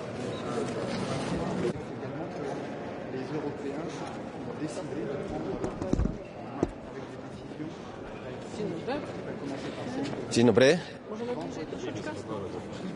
Jest okej? Szanowni Państwo, dzisiaj ostatnie spotkanie Rady Energetycznej przed świętami i ostatnie w tym roku. Agenda jest bardzo ciekawa. Będziemy rozmawiać przede wszystkim o Connecting Europe Facility. Tutaj Polska zawsze była mocno zaangażowana i czerpaliśmy z unijnych środków. Kolejne finansowanie, więc to dobre rozwiązania. Z drugiej strony, z perspektywy polskiej zwracamy też uwagę Komisji Europejskiej na to, że jesteśmy trochę w innej sytuacji niż lata temu. Nasza wschodnia granica jest dzisiaj granicą, gdzie obok toczy się wojna. W związku z tym rozmawiamy również o budowie infrastruktury międzysystemowej, która pozwoli między innymi na przykład na dostawy ropy na potrzeby dual use. Stąd chcemy przekonywać Komisję do tego, żeby rozmawiać o tym, żeby to finansować również ze środków unijnych. Kolejny element, który dzisiaj będzie dyskutowany, to grid package. Komisja przekazała swoje plany. Będziemy dzisiaj mieli dyskusję na ten temat. Wiemy, jak ważne jest zwiększanie połączeń międzysystemowych pomiędzy krajami Unii Europejskiej po to, żeby rozwijać europejski rynek energii. Natomiast zawsze wskazywaliśmy, że musimy znaleźć odpowiedni balans dysonans pomiędzy łączeniem rynków a tym, co krajowe i będziemy sprzeciwiać się centralizowaniu rozwiązań, centralizowaniu planowania sieci bez odpowiedniego uwzględnienia, jak te plany centralne będą uwzględniać rozwój sieci krajowej i finansowanie tych sieci krajowych przez tych, którzy płacą taryfy w kraju. Kolejny istotny element dzisiaj na agendzie to CBAM. Mamy polski punkt na agendzie, gdzie wskazujemy na istotny problem do rozwiązania. Import operatorski pomiędzy Polską a Ukrainą, który odbywa się codziennie, który ze względu na sytuację w Ukrainie jest bardzo niezbędny, nie może być obłożony dodatkowymi kosztami, więc oczekujemy tutaj od Komisji pochylenia się nad tym problemem i zaproponowania rozwiązania. I czwarty, również bardzo istotny element, o którym chciałbym wspomnieć, to jest prezentacja Komisji dotycząca podejścia do rozporządzenia metanowego. Chodzi przede wszystkim o kwestię importu gazu LNG do Europy, ale także kwestie krajowych producentów. Tutaj jesteśmy za bardzo pragmatycznym podejściem. Uważamy, że w pierwszej kolejności trzeba po to, żeby zabezpieczyć przewidywalność prawa, zobaczyć, co można zrobić w trakcie implementacji rozporządzenia, żeby dokonać jego wdrożenia w taki sposób, żeby te problemy, które się pojawiają, móc rozwiązać, a ewentualnie w drugiej kolejności myśleć o zmianach tego rozporządzenia w ramach pakietów simplifikacji. Jeśli chodzi o CBAM, który wchodzi od nowego roku, to my chcemy, żeby od nowego roku te wyłączenia dotyczyły Polski i Ukrainy? Chcemy, żeby jak najszybciej te wyłączenia weszły w życie, dlatego że oczekujemy rozwiązania, które pozwoli na to, żeby Ukraińcy nie musieli ponosić dodatkowych kosztów związanych z eksportem energii do Unii Europejskiej. Mógł Pan trochę bardziej to wyjaśnić? Czyli Ukraińcy produkują energię, eksportują ją do Polski, tak? Bo mają jej nadmiar. I z tego tytułu my płacimy ten podatek, czy oni płacą, tak? To jest związane z tym, że wchodzi rozwiązanie, które jest rozwiązaniem o charakterze systemowym. Natomiast my tutaj rozmawiamy o wyłączeniu specyficznym. Rozmawiamy o wyłączeniu takim, które dotyczy eksportu energii, który ma charakter operatorski. Sieć energetyczna działa w sposób bardzo dynamiczny i w sytuacji, w której jest nadmiarowa produkcja, a nie ma możliwości uplasowania tej energii na rynku, dochodzi do tak zwanego eksportu operatorskiego. My tą energię w Polsce przyjmujemy. My czasami też energię na Ukrainę eksportujemy z Polski w sytuacji, w której takie problemy ma polski operator. To jest standardowa procedura. Chcemy, żeby ta standardowa procedura wymiany operatorskiej, która nie jest klasycznym eksportem energii, była wyłączona spod obowiązywania właśnie tego CBAM-u, po to, żeby strona ukraińska przede wszystkim nie musiała ponosić dodatkowych kosztów związanych z zapewnieniem bezpieczeństwa pracy systemu, bo ten eksport energii międzyoperatorski tak naprawdę zabezpiecza bezpieczeństwo pracy systemu ukraińskiego. Ale dzisiaj ma być decyzja? The EU is pushing for a lot more control over grid planning. They want 25% of your domestic congestion revenues. Do you welcome this push? So actually, we're analyzing what the Commission has proposed. We will be having our final opinion very soon, but we are approaching, on the one hand, we do understand the need of more integration, of more interconnectivity. On the other hand, we are of the opinion that you cannot separate the discussion at the EU level and the central grid planning of what is happening at the lower levels. It's not only the interconnectivity that counts, but also when we have an interconnector in place that is operating, we also need to secure the flow of electricity down the lines. So expanding the grid at the lower level, it requires a lot of investment. So we need to have find the right balance between first who's going to finance it, and then second whether there is a need to develop it, because on the other hand, and in Poland as well, we are speaking about the distributed generation. So here comes the question whether we need so much interconnectivity. And last but not least, the grid planning is a very complex task. So we need to find a way to operate and discuss between the TSOs and between the central planner, because we fear that if we do not have this dialogue, then we will end up with a very bad outcomes. Harmony Link was declared an energy highway. What pressure are you getting from the Commission to say yes to it or finance it? It's similar what I have been replying to the first question. We're welcoming the approach on the energy highways. However, here again, we need to analyze the costs that are related with the development of the energy highways. And the very second important question, we need to understand what's behind these 8 highways. We want to ask the European Commission and have a discussion how the European Commission came up with the idea of this particular transmission corridors, what was the methodology in developing these corridors, and we're happy to discuss. Jeśli chodzi o SIPAN, to dzisiaj będzie decyzja, znaczy oczekujemy, że będzie nie. Dzisiaj komisja musi tutaj dać nam jakąś odpowiedź. Będziemy tutaj blisko z komisją rozmawiać. No i oczekujemy, że w miarę szybko te rozwiązania będziemy znajdywać, no bo tak naprawdę SIBAM zaczyna obowiązywać lada dzień. A eksport z kolei z Polski na Ukrainę, to on jest też objęty tym podatkiem? Czy nie. W tym zakresie nie mamy żadnego problemu? Nie. Okay. Dziękujemy Dzięki. Est toujours présent, mais les autorités ministérielles travaillent. Bueno, muy buenos días.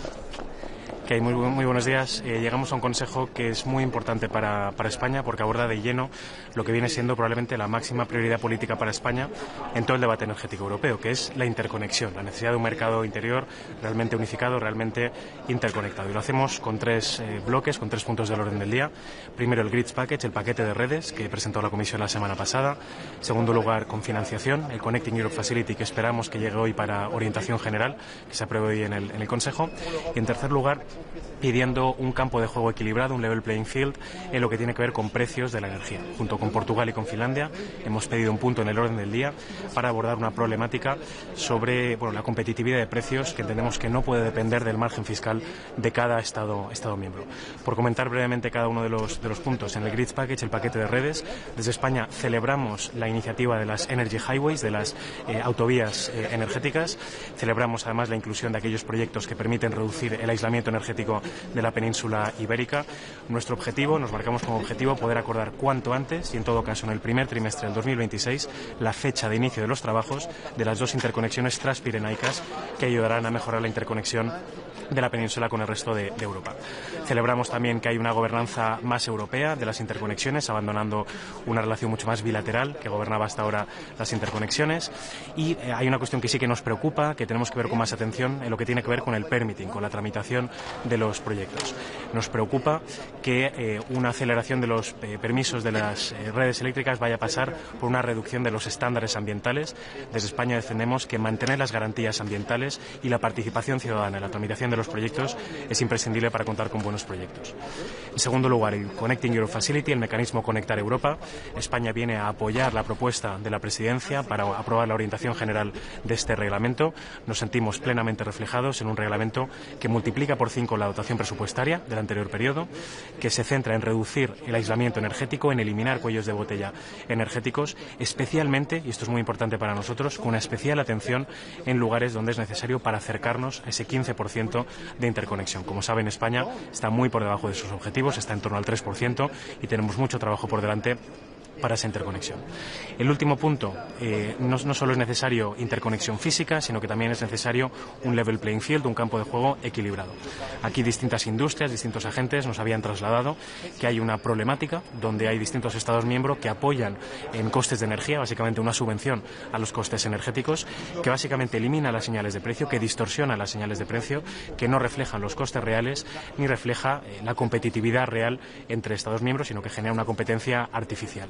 básicamente la competitividad de la industria dependiendo del margen fiscal de Estados miembros, que entendemos que no respeta los principios del mercado interior.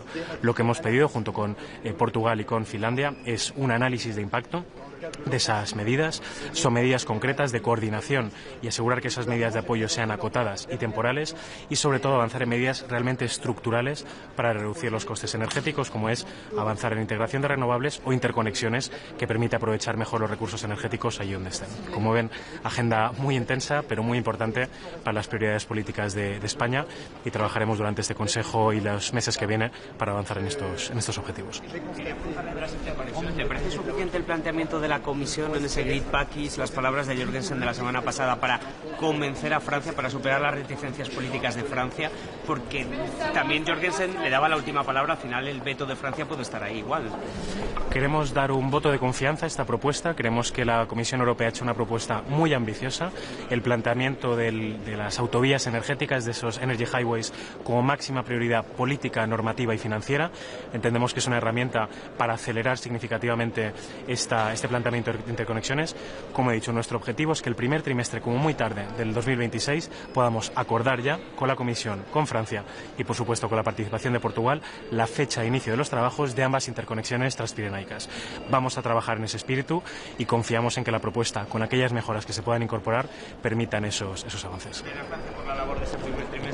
Nuestro trabajo es asegurarlo y, si no, poner en marcha todas las vías posibles o buscar todas las alternativas, porque es prioridad máxima española y entendemos que también europeo. Es importante no solo para Portugal y España. Europa está desperdiciando energía renovable muy competitiva por renunciar a esas interconexiones, con lo cual entendemos un poco lo que decía antes. Es un planteamiento europeo que tiene que trascender esa relación puramente bilateral que ha habido hasta ahora. En cuanto a las distorsiones de precio que ha mencionado, ¿a qué países y qué industria se refiere y qué tiempo ha acotado? ¿Cuánto duran esas ayudas? ¿Cuándo han empezado? Se trata principalmente de las industrias electrointensivas, aquellas donde los precios de la energía eléctrica afectan muchísimo su valor añadido, sus costes de operación. No quiero tampoco polemizar con ningún compañero, con ningún Estado miembro, pero bueno, yo creo que salta a la luz, es conocido que Estados miembros, por su tamaño y por su margen fiscal, bueno, pues al final resultan en unos precios energéticos finales para la industria inferiores a mercados que tenemos unos costes inherentes, naturales, mucho más competitivos, por cierto, gracias a la penetración renovable, ¿no? Yo creo que hayamos sido Portugal, España y Finlandia que hemos propuesto esto no es casualidad. Hemos hecho un esfuerzo importante en descarbonización como países. Eso nos ha llevado a unos costes reales de la energía mucho más competitivos. Lo que no puede ser es que el precio final que ve la industria dependa del margen fiscal, o al menos entendemos que eso no es compatible con el espíritu de un mercado interior cohesionado. Just a question on methane. You will also the Commission will present a note on methane leaks and how to implement the rules that are a bit controversial. What's your take on the Commission proposal? So for Spain, it's very, very important that we don't reopen the methane regulation. We are very clear on that. We have to take no steps back in the methane regulation. 2, if there's any concern on security of supply, of course that has to be dealt with maximum priority, with maximum attention. But we need to make sure that we are sure that there are actual concerns about security of supply. There's plenty of studies that suggest that is not always the case. So if we are going to take into account concerns of security of supply, that needs to be proven. That needs to be a real concern, so to say. But obviously, with those two priorities, obviously maximum implementation. We need to make sure the regulation is implementable. It can be applied, but also with equal measure, with equal conditions across member states. We shouldn't have enforcement shopping where companies or different markets try to find the easiest way into the EU, and that's why we have a common market with common entry rules. Well, that's what we should have. Thank you very much. Muchas gracias. Sure. Mr. Concerning security arrangements now for Ukraine, the Americans started to talk that maybe next stage the cooperation concerning energy between EU and Russia could come back.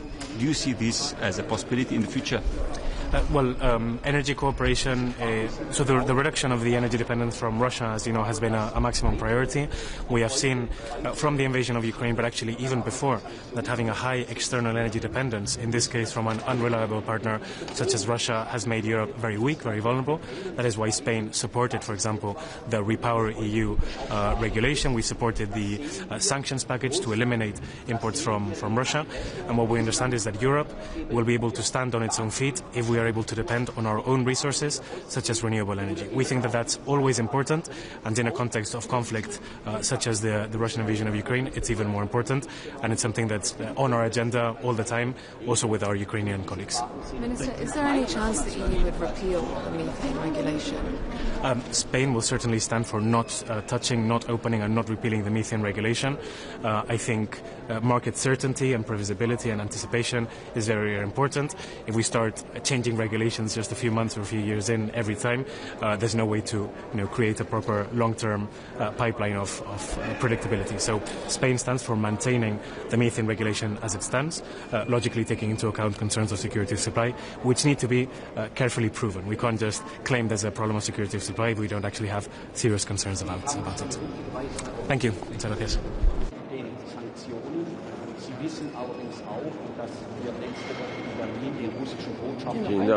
Dzień dobry Państwu. Dzisiejsze posiedzenie Rady do Spraw Zagranicznych Unii Europejskiej, głównie 3 tematy.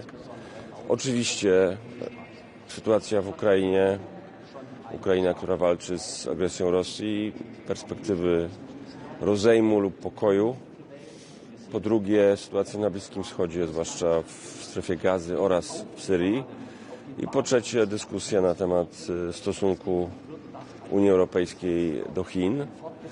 To, co jest ciekawe i nie tylko ciekawe, ale ważne, połączą się z nami przedstawiciele do spraw rozmów pokojowych zarówno na Bliskim Wschodzie, jak i w Ukrainie prezydenta USA Donalda Trumpa, czyli panowie Witkow i Kushner, i będą rozmawiali z ministrami spraw zagranicznych Unii Europejskiej. To jest ważne, bo to pokazuje, że Amerykanie, którzy nie zawsze mają takie podejście, w tej sytuacji chcą rozmawiać z Europejczykami. Nie tylko, jak wiecie doskonale Państwo, dzisiaj osobiście w Berlinie, co też jest niezwykle ważne, tam będzie pan premier Donald Tusk, ale też z właśnie Radą do Spraw Zagranicznych Unii Europejskiej, z wszystkimi ministrami spraw zagranicznych. No dzisiaj ja akurat reprezentuję Polskę w randze wiceministra. To jest ważne, bo to pokazuje, że Europa jest w tych rozmowach i Europa jest nie tylko przez Ukrainę, ale też przez sojuszników amerykańskich traktowana poważnie i podmiotowo. Jeśli chodzi o wizytę kilku europejskich przywódców w Berlinie, w tym premiera, myśli pan, że to już taki stały punkt będzie, że to Europa przejmuje już teraz te rozmowy, czy to może być Myślmy realistycznie. Tym brokerem rozmów pokojowych są i pozostaną Stany Zjednoczone. Bez administracji Donalda Trumpa nic by się nie działo, to tylko Donald Trump i jego ekipa są w stanie pośredniczyć między Ukraińcami a Rosjanami. Rozmowy pokojowe w tej chwili dotyczą głównie 3 rzeczy. Po pierwsze terytorium. Czy i ile Ukraina będzie musiała ustąpić, na jakich prawnych zasadach. Tutaj wspieramy jednoznacznie Ukrainę, ponieważ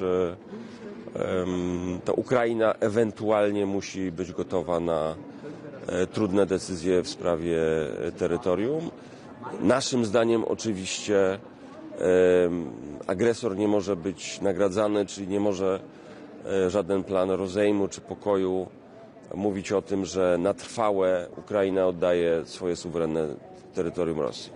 Po drugie, to jest rozmowa o finansowaniu dalszym Ukrainy i dzisiaj będziemy o tym rozmawiać oczywiście na Radzie Europejskiej. Pod koniec tego tygodnia będą ostateczne decyzje. Polska nadal uważa oczywiście, że to powinna być swego rodzaju pożyczka z użyciem rosyjskich zamrożonych aktywów, ale jak wiemy, tu są różne opinie i są kraje, które są temu przeciwne. Zobaczymy, czym to się zakończy. Ale finansowanie na najbliższe miesiące, a być może na najbliższy rok wysiłku wojennego Ukrainy absolutnie musi być znalezione. I jak doskonale wiemy, to finansowanie będzie po stronie Europy, a nie po stronie Stanów Zjednoczonych. I wreszcie trzeci punkt dotyczący pokoju w Ukrainie to są gwarancje bezpieczeństwa. I tutaj z tego, co słyszymy pozycje Ukrainy z jednej strony, Stanów Zjednoczonych z drugiej i Europy z trzeciej są coraz sobie bliższe. Oczekujemy na dobre wiadomości, ale one będą przekazane, jeśli w ogóle już tak wcześnie jak w tym tygodniu, to dzisiaj w Berlinie. Jeśli można, pytanie krajowe o wizytę prezydenta Zełenskiego w Warszawie. Czego rząd spodziewa się po tej wizycie i czy dobrze, że do niej dochodzi? Oczywiście, że dobrze, że po prawie pół roku prezydentury Karola Nawrockiego dojdzie do jego bezpośrednich rozmów z prezydentem Ukrainy. Premier Donald Tusk jest w ciągłym, częstym kontakcie z prezydentem Zełenskim. Myślę, że tym razem również do takiego kontaktu dojdzie. My wspieramy Ukrainę nie tylko ze względów moralnych, czyli wspierania strony, która została napadnięta w sposób brutalny, krwawy przez agresywną Rosję, ale też ze względu na polski interes, albo nawet głównie ze względu na polski interes. Gdyby spełnił się sen Władimira Putina, czyli podbicie wojskowe albo chociaż strategiczne całej Ukrainy, Polska stoi wówczas na całej swojej praktycznie wschodniej granicy, oprócz kilkudziesięciu kilometrów granicy z Litwą, z perspektywą krajów, które są w ten czy inny sposób przez Rosję albo kontrolowane, albo są pod wpływem Rosji. To by był absolutny koszmar strategiczny. Panie ministrze, a jeżeli nie dojdzie do porozumienia na szczycie w grudniu w sprawie pożyczki reparacyjnej, to co dalej? Bo tak naprawdę o tych aktywach rozmawiamy już od wielu, wielu miesięcy, tak? I dlaczego miałoby teraz Pana zdaniem w grudniu musi zostać znalezione finansowanie dla Ukrainy na najbliższy rok. To jest rzecz, która musi po prostu zostać zrealizowana, bo bez tego będzie trudno sobie wyobrazić dalszą skuteczną walkę Ukrainy z Rosją. The reparations loan, we saw that statement circulated over the weekend signed by Bulgaria, Italy and Malta, pushing the EU to explore other options for financing Ukraine. Are you worried that the support is wavering for the reparations loan for Ukraine? No, we don't. We think that the reparation loan should be used. Poland is in favor of it. But what is absolutely necessary is the securing the financing for the Ukrainian war effort for the next at least half a year, maybe a year. What needs to be done between now and the European Council summit on Thursday to convince those EU member states to come on board, particularly Belgium? There are many options possible. Let's put the trust in our diplomatic effort, and I mean European ones. Dziękuję bardzo.